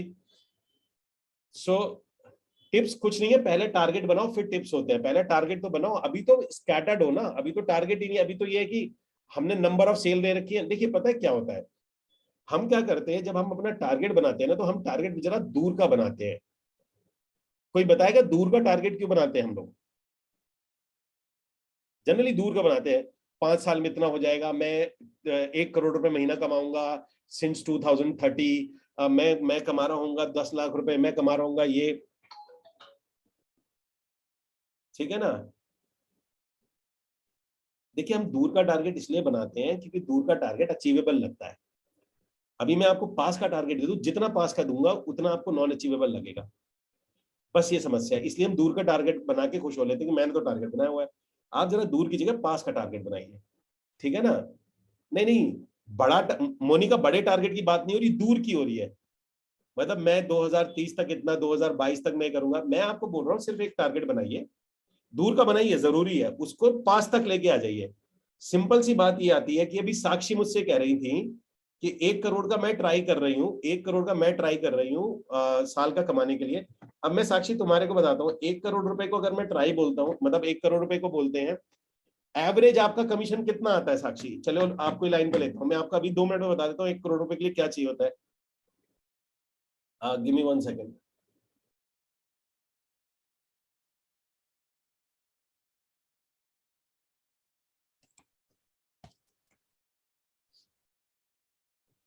जी साक्षी, एवरेज कमीशन कितना आता है आपको? अराउंड 2 लाख। 2 लाख रुपए आपके एवरेज आते हैं, हाँ। है ना। ओके, सो हमारे पास में 2 लाख रुपए एवरेज आते हैं। अगर मैं 1 करोड़ रुपए की बात करता हूँ साल की, साल के डिवाइडेड बाय 2 लाख रुपए, तो मेरे पास में कितनी आती है? 50 बुकिंग्स आती हैं, यही आता है ना हमारे पास में। Yes sir. 50 बुकिंग आती है, 50 को डिवाइडेड बाय 12 कर देते तो हमारे पास में 4 बुकिंग आती है महीने की। Yes sir. ठीक है जी। अच्छा, 4 बुकिंग महीने की आती है। मैं क्योंकि अब आप ऐड बनाना जानते हो, आप सब कुछ जानते हो, इसलिए मैं आपको बता रहा हूँ। हमारे पास में 4 बुकिंग एवरेज आती है, तो 4 बुकिंग का हम लोग अगर मान के चलते हैं, कितनी विजिट आप कराते हैं तो आपकी 4 बुकिंग आ जाती है? अराउंड 10 से 15 विजिट पे एक बुकिंग। मैं 20 ले लूं? हाँ प्लीज। मैं 30 ले लेता हूँ। तो 20 के आसपास हो जाती है। 20 ले लूंगा, मतलब 25 हाँ। का 25 कर दूंगा। हमने 20 ले लेते हैं इसको। अच्छा 20 20 लेते हैं, 20 विजिट कराने पर मेरे को कितनी लीड्स में मैं 20 विजिट करा लेती हूँ, मतलब आप करा लेती हैं? ऑलमोस्ट सर वही कि 10 ने हाँ बोला तो उसमें से 2 या 3 ही मैक्सिमम आते हैं क्लाइंट। नंबर ऑफ लीड्स पे बात कर लेते हैं, छोड़ो सारी बात को, नंबर ऑफ लीड्स पे बात कर लेते हैं। सर कैलकुलेट नहीं किया लेकिन रहेगा सर 400-500। मतलब हम 20 विजिट की बात कर रहे हैं, मतलब आप कह रहे हो 400-500, जो भी नंबर है नंबर बताओ, मैं तो आप। लमसम 500 लीड्स पे। ठीक है, यानी हमारी 500 लीड्स होती है, 500 लीड के अंदर में हम 20 विजिट करा लेते हैं। 500 लीड नहीं कितने रुपए सर, की? 1000 लीड्स के आसपास रहेंगी, उसमें से जाके 200 हाँ बोलेंगे और उसमें से 20 आएंगे। तो 1000 लीड ले लेते हैं। हाँ ये सर। अब 1000 लीड हमारी कितने की आती हैं, कितने रुपए? 150, अराउंड 150 के आसपास। मल्टीप्लाई बाय 150, तो हमारे पास में आता है 1.5 लाख रुपया। ठीक है ना? आपका काम ये आता है साक्षी कि 1.5 लाख रुपया आप अपना बजट निकाल लीजिए 1 महीने के लिए। फिर हो जाएगी पक्का। मैं आपको कह रहा हूं, मतलब जब आप 1.5 लाख रुपए निकाल लेंगे 1 महीने के, तो ऐसा नहीं कि उस महीने हो जाएंगी, पर आपका बजट जो आता है वो 1.5 लाख आता है। मैं सीधी सीधी बात बताता हूँ। अब 1.5 लाख के अंदर में और जो हमारे पास चीजें आपको जो जो अटकेंगी, इसके लिए आपको एक बंदा चाहिए होगा। पहले से सुन लो क्या क्या। एक आपको अकाउंटेंट रखना पड़ेगा, वो आएगा 15,000 रुपए का। ओके। इसके बगैर नहीं करना, क्योंकि आप इस मैथमेटिक्स में रोज के लफड़ों में पड़ जाओगी तो आप काम नहीं कर पाओगे। पहला काम है आपको अकाउंटेंट रखना। जो आप जो अगर आपको 1 करोड़ चाहिए, आप अभी हायर कर लीजिए। इतना आपका अगर 4-5 बुकिंग आपने करी है तो आप इतना बना रहे होंगे, थोड़ा सा अभी करोगे कोई डन दिक्कत। डन सर, डन कर लेंगे। 15,000 रुपए का आपको अकाउंटेंट चाहिए। क्या चाहिए? अकाउंटिंग। अकाउंटेंट का काम ये होगा, जितनी भी लीड्स सब कुछ, ये जो पैसा वैसा आता है, बिल लगाना, बिल रेस करना, कमीशन निकालना, कमीशन देना, ये काम उसका है। ओके। ये काम आपका नहीं होगा। अगर आप करेंगे 1 करोड़ रुपए पे नहीं पहुंच सकते। आपका काम है सेल्स पे फोकस रखना। आपको 24 घंटे सेल्स पे रखना है अपने दिमाग को। पैसे कितना आ रहा है, बिल कितना लग रहा है, कमीशन कितना आ रहा है, उसका बिल रेज हुआ, कलेक्शन। तो जो भी कलेक्शन है, ये क्लाइंट का कलेक्शन है, जो भी है वो सारा का काम किसका है? अकाउंटिंग। इसका। तो सबसे पहला काम ये कि 1.5 लाख रुपए लगाने से पहले इस अकाउंटेंट को हायर करो। पार्ट टाइम हायर करो, घर से हायर करो, फुल टाइम करो, जैसे मर्जी करो। ठीक है जी? तो ये जैसे आपके पास में हायर हो जाएगा तो आपकी बिलिंग, एडवर्टाइजमेंट, लीड कॉस्ट, आपका कहाँ कौन सा ड्रेनेज हो रहा है, ये आपको सारा का सारा निकाल के देता रहेगा। और आपका काम ये है कि जो क्लाइंट आ रहे हैं फोकस करिए उस पर।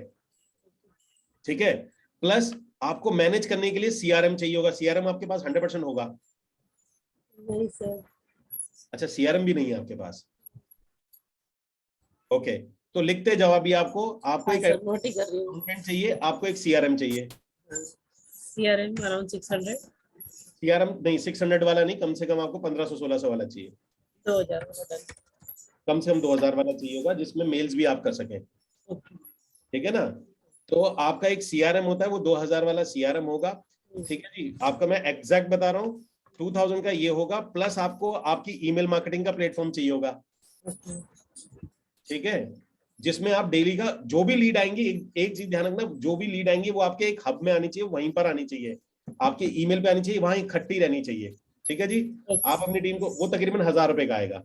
तो 1000 प्लस 2000, ये मिनिमम बता रहा हूं मैं आपको। तो ये तो आपका 168। हाँ, तो आपको ये 2 डिपार्टमेंट में, ये जो क्या नाम है आपका, ये सबसे पहले आप हायर करिए। और इमीडिएटली जैसे ही ये हायर हो जाता है, मतलब जैसे ही आपके पास में सीआरएम आ जाता है और ईमेल में आपकी जो लीड्स है वो ईमेल में आनी शुरू हो जाती हैं, और आप उनको डेली बेसिस पे एक ईमेल करते हो, जैसे मॉर्निंग में आप व्हाट्सएप करते हो ना, डेली बेसिस पे ईमेल करते हो। जैसे ही ये आ जाएंगी, इमीडिएटली आपको करना क्या है कि आपको अकाउंटेंट हायर करना है, और अकाउंटेंट के लिए आज से सारे काम छोड़ के अकाउंटेंट पे जुड़ जाओ। सर एक कॉलर भी रखना चाहिए ना शायद, क्योंकि मैं कॉल्स टाइम पे नहीं कर सकती मैं प्रॉब्लम। भी सेल्स वाली बात पे नहीं आया हूँ अभी, तो आपके 1 करोड़ के बैक एंड पे आया हूँ मैं। बैक एंड नहीं है, फ्रंट एंड कहाँ से करोगे?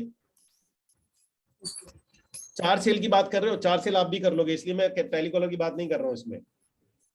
टोटल 4 सेल आई हैं। आप टेलीकॉलर रखो, मुझे कोई दिक्कत नहीं, मैं तो चाहूंगा आप बहुत अच्छे से एक टेलीकॉलर रख लो। लेकिन फिलहाल अभी कौन हैंडल करता है क्लाइंट को? नहीं सर, मैं और मेरे हस्बैंड। आप और आपके हस्बैंड करते हैं। तो कॉलिंग कौन करता है, क्लाइंट कौन हैंडल करता है, कैसे चलता है? दोनों ही लीड आती है उसमें, जहाँ के लिए जो एरिया वो देखते हैं वहाँ के लिए वो बात कर लेते हैं, विजिट अगर मैं कर पाती तो मैं, नहीं तो उनको हैंड ओवर कर देती हूँ, फिर हम दोनों मिलकर कोऑर्डिनेट करते आप हैं। अभी एक काम करिए, सबसे पहले ये हायर करिए, इससे काम करना शुरू कराइए। टेलीकॉलर बहुत अच्छा आइडिया अगर आप रखना चाहें, लेकिन पता चले इस हायरिंग में आप अपने टाइम खराब करो, तो जैसे ये हायर, क्योंकि इस काम को आप अभी कर सकते हो जब तक टेलीकॉलर नहीं है, ठीक है ना। जैसे ही आ जाता है, और 1.5 लाख रुपए मिनिमम बजट है आपका, अगर आप 1.5 लाख से नीचे बजट चल रहा है आपका एडवर्टाइजमेंट का, आप अपना 1 करोड़ का सपना थोड़ा दिन के लिए पीछे रख दो फिर। 2 लाख का प्लान कर लीजिए, सॉरी, 2 का कर लेती हूँ नेक्स्ट मंथ से टोटल कॉस्ट। आप नहीं, 1.5 लाख ही है, 50,000 आपको अलग से जो फनल है या टेलीकॉलर है या वो है, उन सब के लिए अलग से बता के रख लो, ठीक है ना। ठीक है साक्षी, सो ये जल्दी से जल्दी। ओके ओके, आज शिल्पी मुझे आपका क्वेश्चन नहीं मिला है, ठीक है ठीक है गाइस। तो सबसे पहला काम ये है कि जिसका पहली बुकिंग है उसको पहली बुकिंग, आपका काम फर्स्ट बुकिंग पे है, जिसकी पहली हो गई है 10 लाख रुपए घर ले जाने का है। जैसे अभी साक्षी ने बोला कि मेरे को 1 करोड़ साल का कमाना है, ऐसे टारगेट ना लें, 1 महीने का 10 लाख का टारगेट लें। जैसे 4 लाख रुपए होते हैं तो 10 लाख का टारगेट है, इसलिए मैंने उनको इसमें इन्वॉल्व करा दिया कि आपको टारगेट लेना है 1 महीने में मुझे 10 लाख रुपए लेके जाने हैं।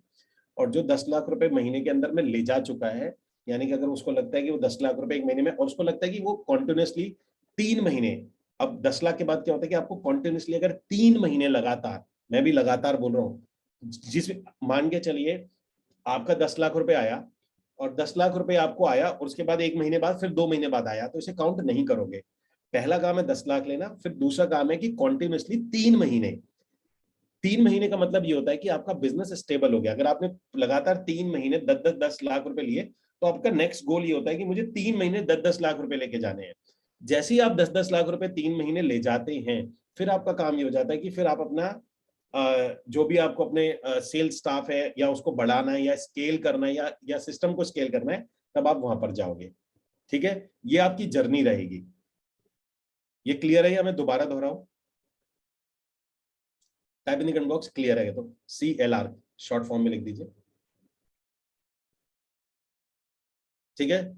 अब हमारा काम ये है कि आपका, मैं बता देता हूं, पहला ये है कि पहली बुकिंग करनी है, आपको कुछ नहीं करना, अपने उस सारे सर्कल में से देखिए, रिलेटिव में से, जानकार में से, दोस्त में से एक बुकिंग निकालिए। पैसे हैं तो फेसबुक किसी डिजिटल एजेंसी वाले को पैसे दीजिए, 25-30 हजार, 100 रुपए का बजट समझ के, और 250 लीड निकालिए, 25,000 रुपए में आपके 250 लीड आ जाएंगी। 250 लीड में से पूरी जान से उन्हें कॉल करिए, कॉल करने के बाद में आप उनसे, आपका काम विजिट निकालना है, और विजिट निकालने के बाद आपको वहां पर सेल निकालनी है, जो बंदा वहां आएगा। और अगर आप लीड्स निकालते हैं और आपके पास लीड्स आती है, तो आप सुशांत से बात कर सकते हैं, आप सुशांत से बात कर सकते हैं। सुशांत आपको वहां पर जिस भी प्रोजेक्ट के लिए आपको जाते हैं, विजिट वगैरह कराना है, तो आप यहाँ से वो अगर कोऑर्डिनेट करना है तो वो कोऑर्डिनेट कर देंगे। दूसरी चीज आती है, अगर आपका पहली सेल हो गई है तो आपका काम है एक सिंगल मंथ में 10 लाख लेना। उसके लिए काम करिए, 10 लाख सिंगल मंथ में आपको घर ले जाने हैं। 10 लाख आपने एक बार सिंगल मंथ में ले लिया, अगला टास्क है कि कंटिन्यूअसली 3 महीने 10-10 लाख आने चाहिए। एक पहले तो वन टाइम लिया, जैसे ही आपको कंटिन्यूसली 10-10 लाख रुपए 3 महीने में आ जाएंगे, तो चौथा टास्क हमारा ये होता है कि हमने फिर स्केले पे सोचा होता है कि बाकी सारे कामों के लिए अब हम लोग एम्प्लॉय रखेंगे। For example 2-3 telecaller, 2-3 sales manager, lead generation source, तब आपका सिस्टम पूरा सेट हो चुका होगा। फिर आप क्या करेंगे कि आपके पास में एक सफिशिएंट टाइम होगा कि आपकी सेल्स की टीम होगी, आप सिर्फ पता है कौन से क्लाइंट हैंडल करोगे। कौन कौन जानना चाहता है कि फ्यूचर क्या है आपका, कि आप कौन से क्लाइंट हैंडल करोगे? मैं आपको ट्रिक बताऊं? ओके, आप सिर्फ वो क्लाइंट हैंडल करोगे जो दूसरी बार विजिट कर रहा होगा। दूसरी बार का मतलब होता है या तो दूसरी बार विजिट कर रहा होगा या चेक लेके आ रहा होगा। आप सिर्फ, कौन कौन है गाइस जो ऐसे क्लाइंट को ही हैंडल करना चाहता है बस फ्यूचर में, कि या तो वो सेकंड टाइम आ रहा हो, सेकंड टाइम मतलब मोस्ट इंटरेस्टेड बंदा होता है जो सेकंड टाइम आता है, ठीक है जी। या फिर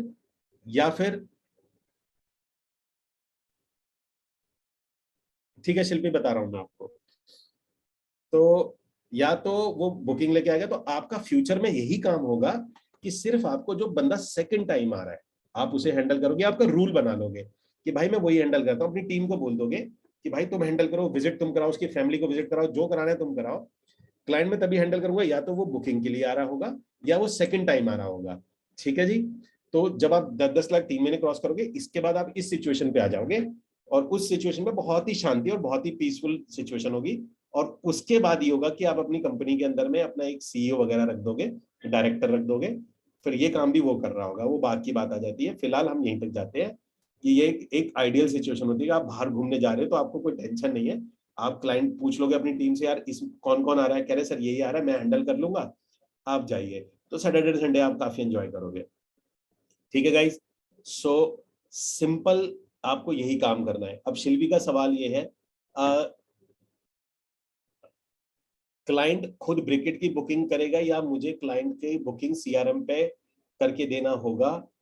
देखिए, आपका काम सिर्फ इतना है शिल्पी, जैसे आपका कोई क्लाइंट है, आपने अभी तक किस किस ने अभी तक जो संडे वाले दिन जो ब्रिकेट का अपना वो ऑनलाइन सेशन होता है उसके अंदर क्लाइंट बिठाए हैं? किस किस ने अपने क्लाइंट बिठाए हैं? Type in the comment box में जिसने भी अपने क्लाइंट बिठाए हैं। फैजल ने बिठाए हैं, मंदर सार्वे ने बिठाए हैं, ओके, हनी जी ने बिठाए हैं, ओके। आप लोगों का बस एक ही काम है, जो क्लाइंट आपने वहां बिठाया था उस क्लाइंट को आपने उनका नाम और ईमेल आईडी आपने ईएक्सपी के सीआरएम पे चढ़ाना है, बस। ठीक है जी। तो अगर वो जब भी बुकिंग देगा, मान के चलिए, क्योंकि उसके बाद जब भी बुकिंग आएगी ईएक्सपी के अंदर में या ब्रिकेट के अंदर में, अगर क्लाइंट को डायरेक्ट बुकिंग भी देता है तो वो वहां से उस बुकिंग को फैच कर लेंगे। मैं इसके अंदर में सुशांत को इनवाइट कर लेता हूँ। सुशांत आपको वन स्टेप बाय स्टेप सारा प्रोसीजर बता देते हैं। ठीक है guys, so let me invite Sushant. या सुशांत, अपना कैमरा भी आप ऑन कर सकते हैं, मैं आपको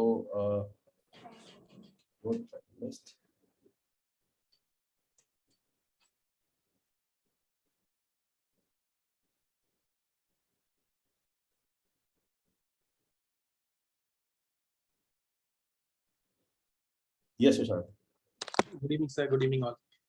गुड इवनिंग। तो ट्रांजैक्शन रिकॉर्ड करने के लिए आइदर वो ब्रिकेट है या ईएक्सपी है। मैं ब्रिकेट की अभी रिसेंटली क्लोज किया तो मैं उसका एग्जांपल लेके आप लोगों को बताता हूँ।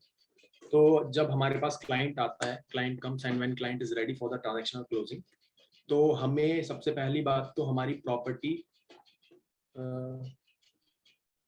नहीं किया है उन्होंने। हाँ, मैं आपको बताता हूँ सारा प्रोसेस क्या है। तो जब प्रॉपर्टी हमारी, पहली बात तो लिस्ट होनी चाहिए। अगर हमारे पास ब्रिकेट भी है तो ब्रिकेट हमें एक बार लिस्ट जरूर करना है। लिस्टिंग इसलिए जरूरी है क्योंकि फ्यूचर में कोई भी क्लाइंट आएगा तो वो डायरेक्टली ब्रिकेट आपका वहां से देख सकता है कि आपके पास ये प्रॉपर्टी अवेलेबल है, राइट। लिस्टिंग का मतलब ये नहीं है कि हम ट्रांजेक्शन कर रहे हैं तो लिस्टिंग हर बार करनी जरूरी है। लिस्टिंग बस एक बार जरूरी है, वो पहले ही हमें करके रखनी है तो बेटर रहेगा, ताकि ट्रांजेक्शन के टाइम पे कभी भी हमें डिले ना। तो जब हम लिस्टिंग कर लेते हैं, क्लाइंट हमारा आता है, तो हमें उससे उसकी केवाईसी डिटेल्स लेनी है। सबसे पहले केवाईसी डिटेल्स क्यों काम आएंगी? एक तो केवाईसी डिटेल्स से आपको एक एश्योरेंस मिल जाएगा कि हाँ, कस्टमर खाली हमें हवा में नहीं बोल रहा है कि हाँ मेरे को बुकिंग करनी है, वो सीरियस भी है। तो वो अपने डॉक्यूमेंट्स भी देगा आपको, और उसके साथ साथ अपनी सारी की सारी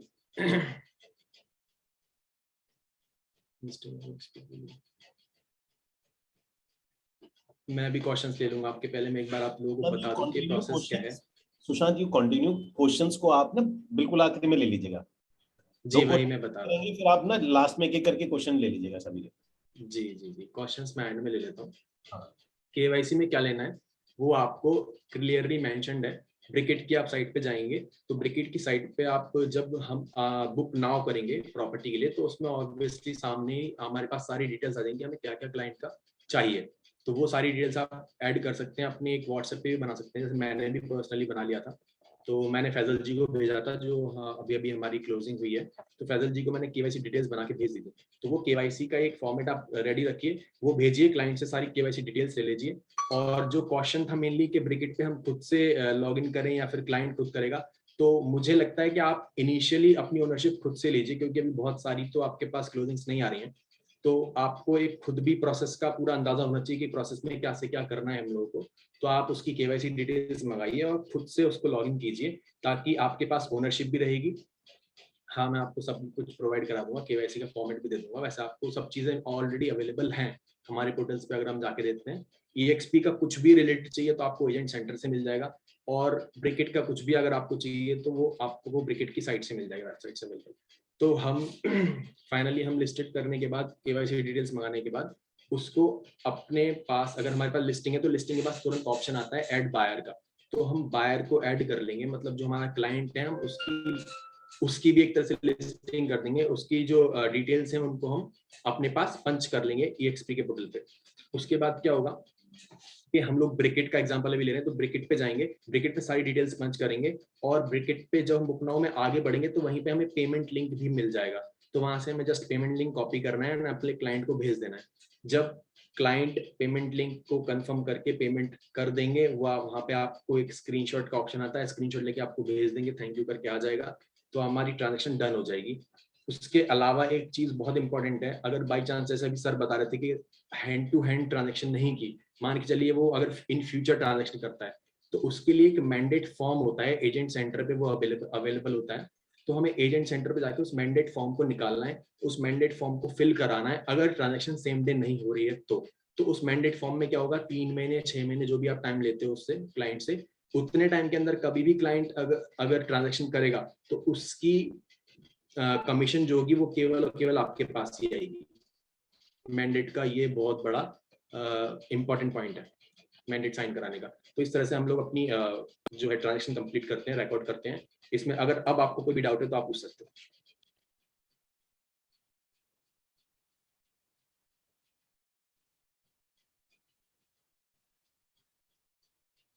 जो ऑलरेडी आए हुए क्वेश्चंस में उनको भी देख लेता हूँ। केवाईसी में क्या लेना है, can you provide KYC format? Provide कराने की जरूरत है नहीं, वैसे आप खुद से बना सकते हैं इसको, बट मैं आपको फिर भी पर्सनल मैसेज कर दूंगा केवाईसी फॉर्मेट का, वो आपको ऑलरेडी ब्रिकेट की साइट पे भी मिल जाएगा। I tried listing on EXP for Bricket but was told it's not yet ready. ऐसा तो नहीं हो सकता, अभी मैंने लिस्टिंग कराई है फैजल जी की, जिन्होंने अभी क्लोज किया है, उन्होंने अभी हाँ वो मैं आपको ग्रुप में प्रोवाइड करा दूंगा। EXP CRM and Bricket CRM is not linked yet. Linked है, ऑलरेडी लिंक्ड है ब्रिकेट का CRM, बट आपको फिर भी EXP के CRM पे करना ही करना है। ऑनबोर्ड नहीं किया है, CRM नहीं किया है। हाँ ब्रिकेट पे आपको अलग से करना है, मैंने आपको वही बताया, ब्रिकेट की वेबसाइट पे आपको अलग से सारी चीजें लॉगिन करनी है एंड EXP पे अलग से करनी है। टाइम लिमिट हमें डिसाइड करना है, कंपनी का कुछ डिसाइड है, वो टाइम लिमिट आपको डिसाइड करना है, आपके और क्लाइंट के बीच का है सारा कुछ, आप दोनों का म्यूचुअल अंडरस्टैंडिंग है, आप चाहते हैं 1 महीने के अंदर ट्रांजेक्शन हो सकती है, क्योंकि पैसे कब और कैसे निकाल सकता है क्लाइंट ये आपसे बेटर कोई भी नहीं जानता है, क्योंकि वो आपका क्लाइंट है। तो ये आपको मैंडेट साइन करना है अकॉर्डिंगली कि हमें 1 महीने के लिए चाहिए, 3 महीने या 6 महीने के लिए।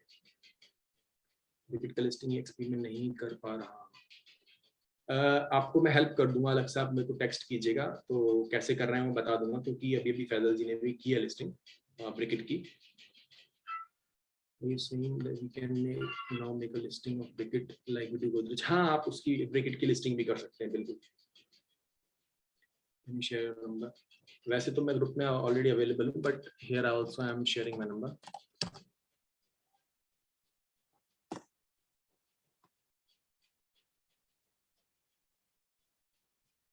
Any other questions, guys?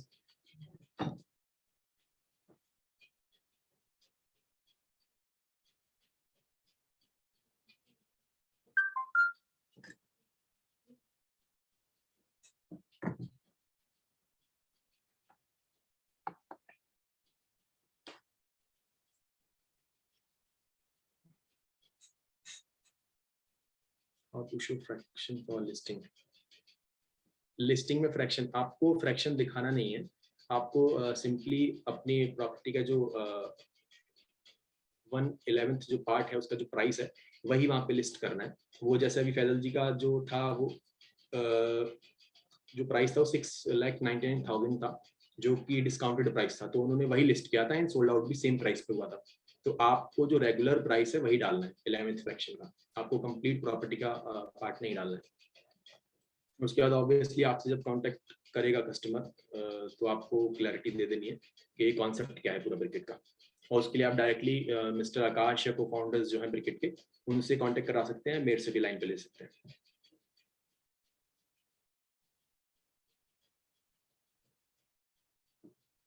Number बोलिए। नंबर मैंने शेयर कर दिया और टेलीग्राम ग्रुप पे सदफ मैम ने भी शेयर कर दिया मेरा नंबर, अब वहां से ले सकते हैं।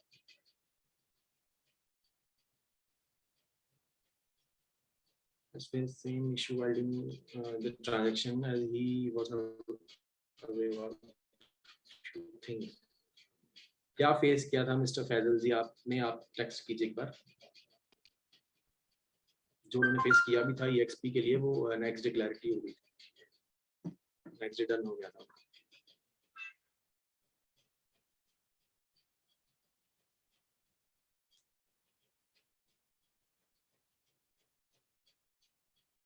Those things I didn't know were explained by Sushant. जी हाँ, मैंने फैजल जी की हेल्प कर दी थी, तो कंप्लीट ट्रांजैक्शन में मैं उनके साथ ही था। Proper procedure for smooth transaction, हाँ प्रॉपर प्रोसीजर ही अभी मैंने आपको बताया है सारा की सारा ट्रांजैक्शन का। रवि केडिया जी, हमें सिंपली लिस्टिंग करनी है सबसे पहले अपनी प्रॉपर्टीज की। अगर आप एक्टिवली काम कर रहे हैं प्रॉपर्टीज और रियल एस्टेट में, आप एक रियल्टर हैं, तो आपको 30 से 40 प्रॉपर्टीज लिस्ट करनी है सबसे पहले तो, क्योंकि उससे पहले तो हमारी जो कोर टीम है XP की, वो भी हेल्प करने के लिए बोलते हैं कि आपने कितनी लिस्टिंग की हुई है, तो हम वहाँ पे जवाब दे पाएं कि हमारी 30 से 40 लिस्टिंग है, तो अच्छा लगता है। और आपके लिए भी ऑब्वियसली कस्टमर्स अगर चाहिए और ज़्यादा नंबर ऑफ कस्टमर्स चाहिए, क्लाइंट्स चाहिए, तो हमारे पास अगर 30 to 40 की लिस्टिंग होगी तो ऑब्वियसली कुछ ना कुछ तो कस्टमर लेके जाएगा, तो ऐसे ही आपकी बुकिंग्स बढ़ सकती हैं। I know that payment has to be made immediately when filing. हाँ फैजल,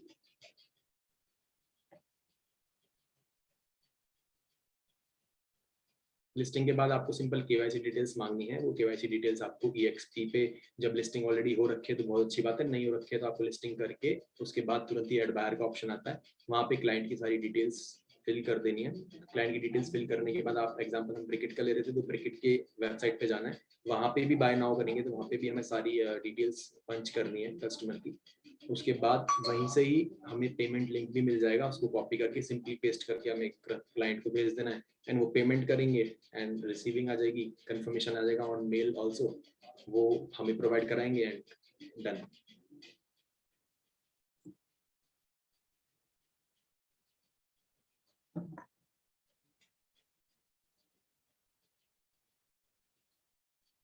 फैजल जी ने लिखा है, I didn't know that payment has to made immediately when filing online Bricket onboarding form. जी, हैंड टू हैंड पेमेंट हो सकती है इमीडिएटली, वहीं पे सारा कुछ पेमेंट लिंक्स अवेलेबल है, ज़्यादा इधर उधर जाने की जरूरत पड़ेगी नहीं। बहुत ही हेल्पफुल प्रोसेस है ये, बहुत ही हेल्पिंग टीम है जो ब्रिकेट की है, खुद भी जो डायरेक्टर्स हैं, फाउंडर्स हैं, वो बहुत बहुत हेल्पफुल है।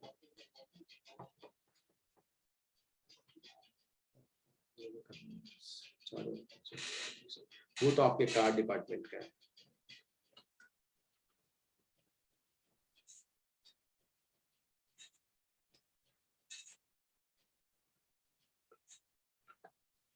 Okay, thank you, Shashank. You're welcome, sir. Okay, so yes.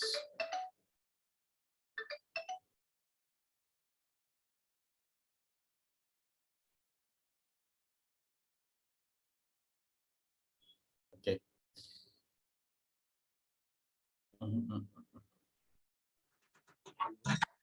Sorry sir, actually network was unstable. बोला आपने सर? नहीं, ओके सर।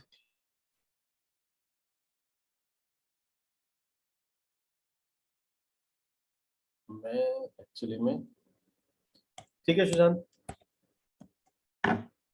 देखो गाइस, जब भी हम लोग काम करना शुरू करते हैं, इधर एनी कन्वीनियंस फी, देखो बॉस, किसी भी तरह की कोई पेमेंट होगी, वो कार्ड जो पेमेंट लेता है, क्योंकि कार्ड कोई पेमेंट लेता है तो कार्ड में 3% 4% देना पड़ता है, और एक बड़ा अमाउंट है। मान के चलिए अगर कोई कार्ड या डेबिट कार्ड से, क्रेडिट कार्ड से पेमेंट करेगा तो कन्वीनियंस फी जो होती है वो देना पड़ेगा, if there is a credit card में भी। सो या कोई भी ऐसी फी होगी, मैं पता करके आपको बता दूंगा, वो भी आप ऐड कर लीजिएगा अगर डेबिट कार्ड से भी कोई कन्वीनियंस फी के नाम पे पेमेंट होगा तो। ठीक है जी। सो फाइनली गाइस, सेशन को मैं आज की जो बताने का आपको सिर्फ एक पर्पस था कि आप अपनी पहली बुकिंग पे फोकस करिए, जिसकी पहली हो गई हो अपने 10 लाख पे फोकस करिए और पूरे फुल हार्टेड से काम करिए। आप अपने लोगों में प्रमोट करिए, मैक्सिमम जितना आप प्रमोट कर सकते हैं हम उसको प्रमोट करिए। जो संडे वाले दिन हमारा जो प्रोग्राम होता है उसमें मैक्सिमम लोगों को बिठाइए।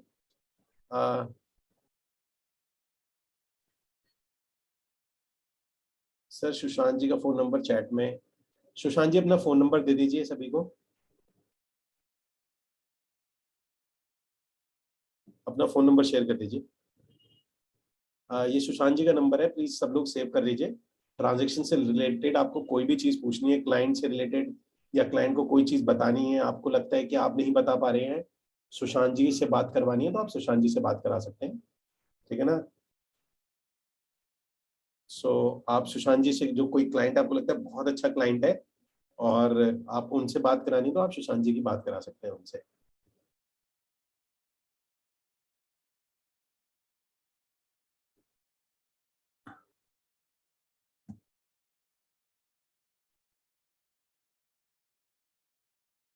Okay. Is there any convenience? Where is the money lying till all 11 investors come together in bracket?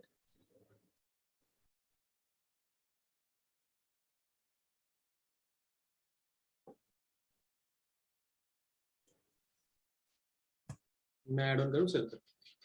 Ji please.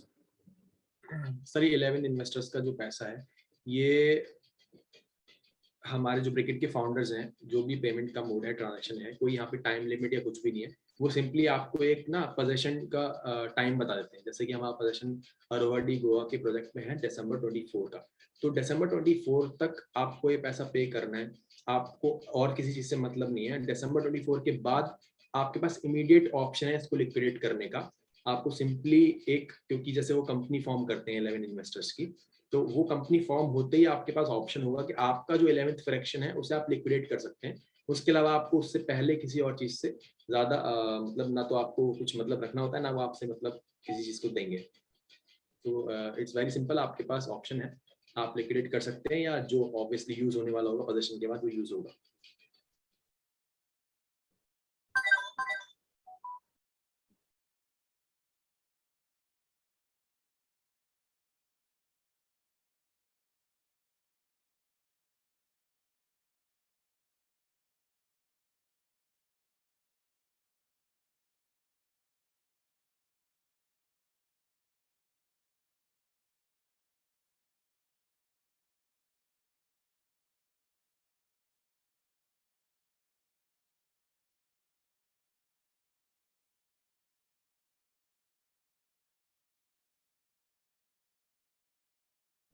Guys एक मिनट होल्ड करिएगा।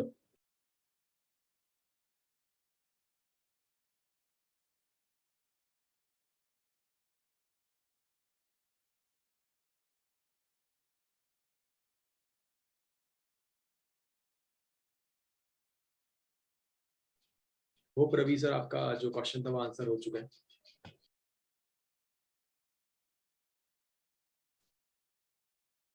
ओके गाइस, देखिए आप लोग जो सिर्फ काम करिए, जैसे जैसे आगे चीज बढ़ते जाएंगे, सिस्टम को और रिफाइन करते जाएंगे, सिस्टम को और ठीक और बेहतर करते जाएंगे, ठीक है ना।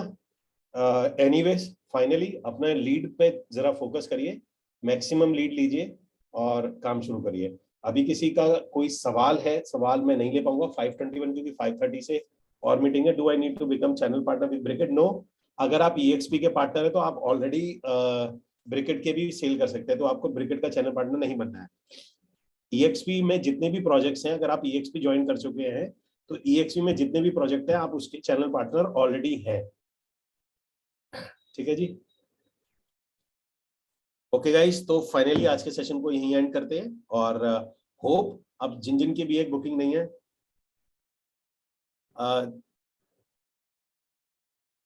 One of the guys has met you, want to join you. Monika, उसको आप अपने साथ में ज्वाइन करा लीजिए ना।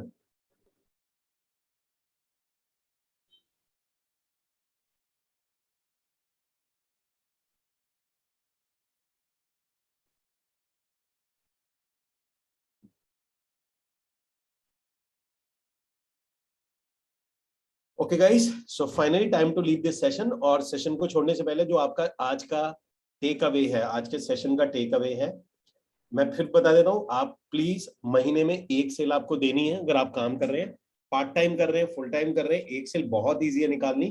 प्रोजेक्ट लीजिए, प्रोजेक्ट नहीं है तो ब्रिकेट लीजिए, और ब्रिकेट जो भी आपको मिलता है, एक सेल आपका फोकस है पर मंथ, सिर्फ उस पर करिए जिनके भी सेल नहीं है, ठीक है ना। बिफोर लिविंग दिस सेशन, आज का आपका जो टेक अवे है, please type in the comment box your today take away, and then we leave this session. Shilpi, आप मुझे टेलीग्राम पे मैसेज कर दीजिए, टेलीग्राम पे आप मुझे भेजिए, मैं वहां ज्यादा एक्टिव रहता हूँ, व्हाट्सएप वगैरह पे मैं बहुत एक्टिव नहीं रहता हूँ। ओके, सो आप, शिल्पी का है, विशाल का है small and short term goals, sale sale sale, first target focus, absolutely. Monika आप बहुत अच्छा कर रहे हो, मैंने आपका ऐड देखा था। सो आपका देखिए, मुझे वो लोग ज्यादा अच्छे लगते हैं जो कुछ करते हैं। मैंने बताया ना, version 1 is better than version none. So कमियां हर किसी में निकाल सकते हैं हम लोग, लेकिन बेहतर ये है कि आपका वर्जन 1 उन लोगों से बहुत बेहतर है जो वर्जन नन। सो मोनिका, अच्छा आपको एक बतानी बात भूल गई थी, जो मैंने क्रिएटिव बनाया था उसकी स्पेलिंग गलत है, वो आपको चेंज करनी पड़ेगी। मैंने बाद में देखा था, प्रॉपर्टी की स्पेलिंग गलत है उसमें। ओके, मोनिका कह रही है कि मोनिका, मैं इस चीज को एक मिनट आपको लाइन पे लूंगा। प्लीज प्लीज भाई जाइएगा नहीं, एक सेकंड आप जाइएगा नहीं, क्योंकि मोनिका को लास्ट वीक हमने जो एड बनाया था, सो या मोनिका।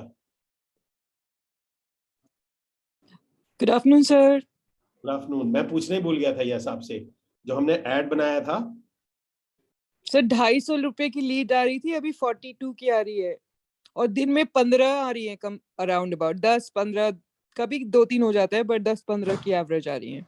10-15 क्या? 10-15 लीड्स आ रही हैं एक दिन में। नो जी, इससे अच्छी क्या बात है।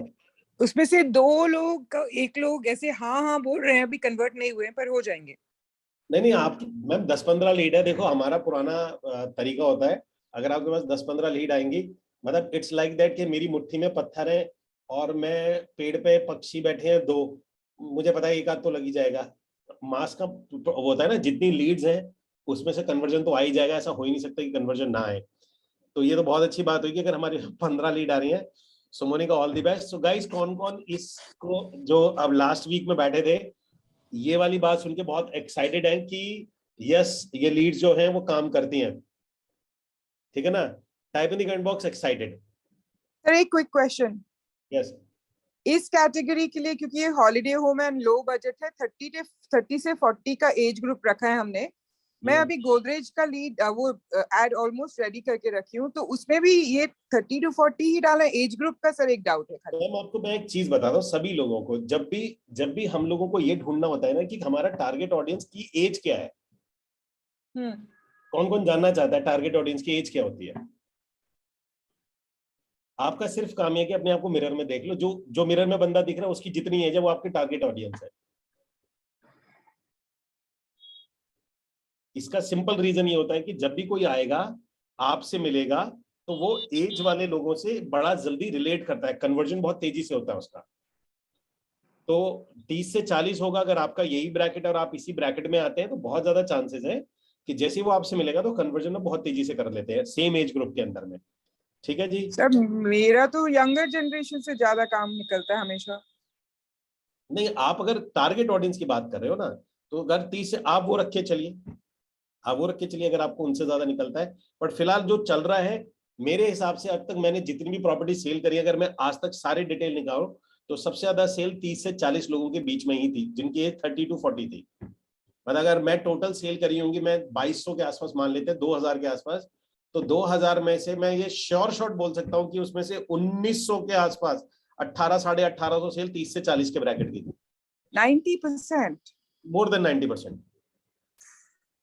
मतलब अगर मैं उसमें नहीं 27-28 नहीं, बिल्कुल भी नहीं। मुझे याद भी नहीं आता कि 27-28 का कोई क्लाइंट था और उसने लिया हो। 30 to 40 ब्रैकेट था, मैं 90% बोल रहा हूँ। 40 to 43 वाले नहीं लेते हैं क्यों? 30 to 40 नहीं, बट अगर 40 प्लस वाले हैं वो नहीं लेते हैं यहाँ। वाले भी लेते हैं, 45 भी लेते हैं। अगर आप मेरे से 40 प्लस बोलोगे तो 2000 में से तकरीबन 30% से ज्यादा होंगे, जो 30% के आसपास होंगे जो 40 प्लस होंगे, 30-40 मतलब ऐसे होंगे। पर जो मेजर चंक है, मतलब अगर आप मेजर चंक बोलोगे तो 30 प्लस वालों का मेरे पास में सबसे ज्यादा सेल है, मोर देन 90% है। और 30 से 40 में जाओगे तो 70%, 40 प्लस में जाएंगे तो, और 50 प्लस कोई बुकिंग नहीं है। 50 प्लस मुझे याद नहीं आती, मतलब अगर मैं बोलूं कि 28 माइनस में कोई बुकिंग है, मुझे याद आती है नहीं आती। 50 प्लस में मुझे बुकिंग आती है नहीं आती, लेकिन सडनली मैंने देखा है 60 प्लस बुकिंग आ जाती है। फिर आप मेरी बात समझे, मतलब 55 प्लस में जाने में जनरली कौन बुकिंग देता है 55 में? जो अपने बच्चों के लिए खरीद रहा होता है, शादी के लिए ले रहा होगा, अपनी बेटी के लिए, बेटे के लिए, तो वो वाले लोग आएंगे जनरली 50-55 से ऊपर में। तो 30 to 40 रखिए, बहुत बड़ी ऑडियंस है, इसे कभी कैप्चर नहीं कर पाएंगे हम लोग। इसी बीच में कोई बड़ा आदमी आएगा तो ले लेंगे हम लोग उसको। हम लोग 30 to 40 एंड 60 प्लस नहीं डाल सकते ना एक ही ऐड में, वो अलग अलग नहीं डाल सकते हैं, डाल सकते हैं। ओके डाल सकते हैं, बट 60 प्लस भी आप मत डालिए, क्योंकि 30-40 में आपका बहुत काम आएगा। मतलब आप काम हो जाएगा, क्यों 60 प्लस जाना, ऑनलाइन नहीं आएगा ना। हाँ मतलब क्यों जाना चाहेंगे हम लोग उसके अंदर में, हम उसमें क्यों घुसना चाहेंगे जहां हमें पता है 30% होता है। 28 से नीचे हमें पता है 15% भी बायर मुश्किल से मिलते हैं प्रॉपर्टी के। अच्छा, उसके भी जो बायर होंगे ना, वो उनके पेरेंट्स होते हैं decision maker generally most of the time. 28 से नीचे निकलोगे ना तो बहुत ज्यादा इन्वॉल्व वो अपने आप देखना, 28 से नीचे वाला आदमी जनरली अभी भी डिपेंडेंट होता है फादर, मदर, मामा, फूफा या ऐसे लोगों का डिसीजन मेकर में वो बहुत ज्यादा रोल रखते हैं। नोट करिएगा कि वो अपने ऐसे ऐसे 2-3 लोगों के साथ ही आएंगे, फ्रेंड को लेके आएगा, थोड़ा डरा हुआ होता है वो इस टाइप से, ठीक है ना। 30-40 इज फाइनल। अगर आपको कोई और कहीं से काम हो रहा हो तो बात अलग है, बट इसको क्यों हम लोग एक्सपेरिमेंट करें, व्हील को क्यों नए को इन्वेंट करें हम लोग। Okay guys, so finally good news के साथ कि लास्ट वीक हमने जो काम किया था मोनिका के लिए काम किया। मैं आप सब लोगों से ये रिक्वेस्ट करूंगा, आप सब लोग भी उस पुराने वीडियो को देखिए और अपना अपना ऐड बना लीजिए, चाहे 100 रुपए पर डे लगा लीजिए, 200 लगा लीजिए, एटलीस्ट आपके पास में कुछ ऐड आना शुरू हो जाए, ठीक है ना। तो उस वीडियो को आप दोबारा देख लीजिएगा, वीडियो अपलोड हो जाता है, वो चैनल है उसके ऊपर में आप को लिंक मैं सदब को बोल दूंगा कि सदब वो लिंक टेलीग्राम में दे देगी, आपको ईमेल भी कर देगी, व्हाट्सएप भी कर देगी। जो लास्ट वीक के अंदर में हमने एडवर्टाइजमेंट बनाया था वो सेम ऐड आपने उस पर फेसबुक पे बना लीजिए। फेसबुक का ऐड बनाने के लिए आपको कोई कंपनी नहीं चाहिए, कोई आपको जीएसटी नंबर नहीं चाहिए, कुछ नहीं चाहिए, आप सिंपल ऐड बना सकते हो, अभी से बैठ के बना सकते हो, ठीक है ना। Okay guys, so now time to leave this session. Session को छोड़ने से पहले जो आपका आज का टेक अवे है, please type in the comment box and then type bye, मतलब पहले आप टेक अवे दीजिए आज का क्या आपने सीखा, देन बाय कीजिएगा।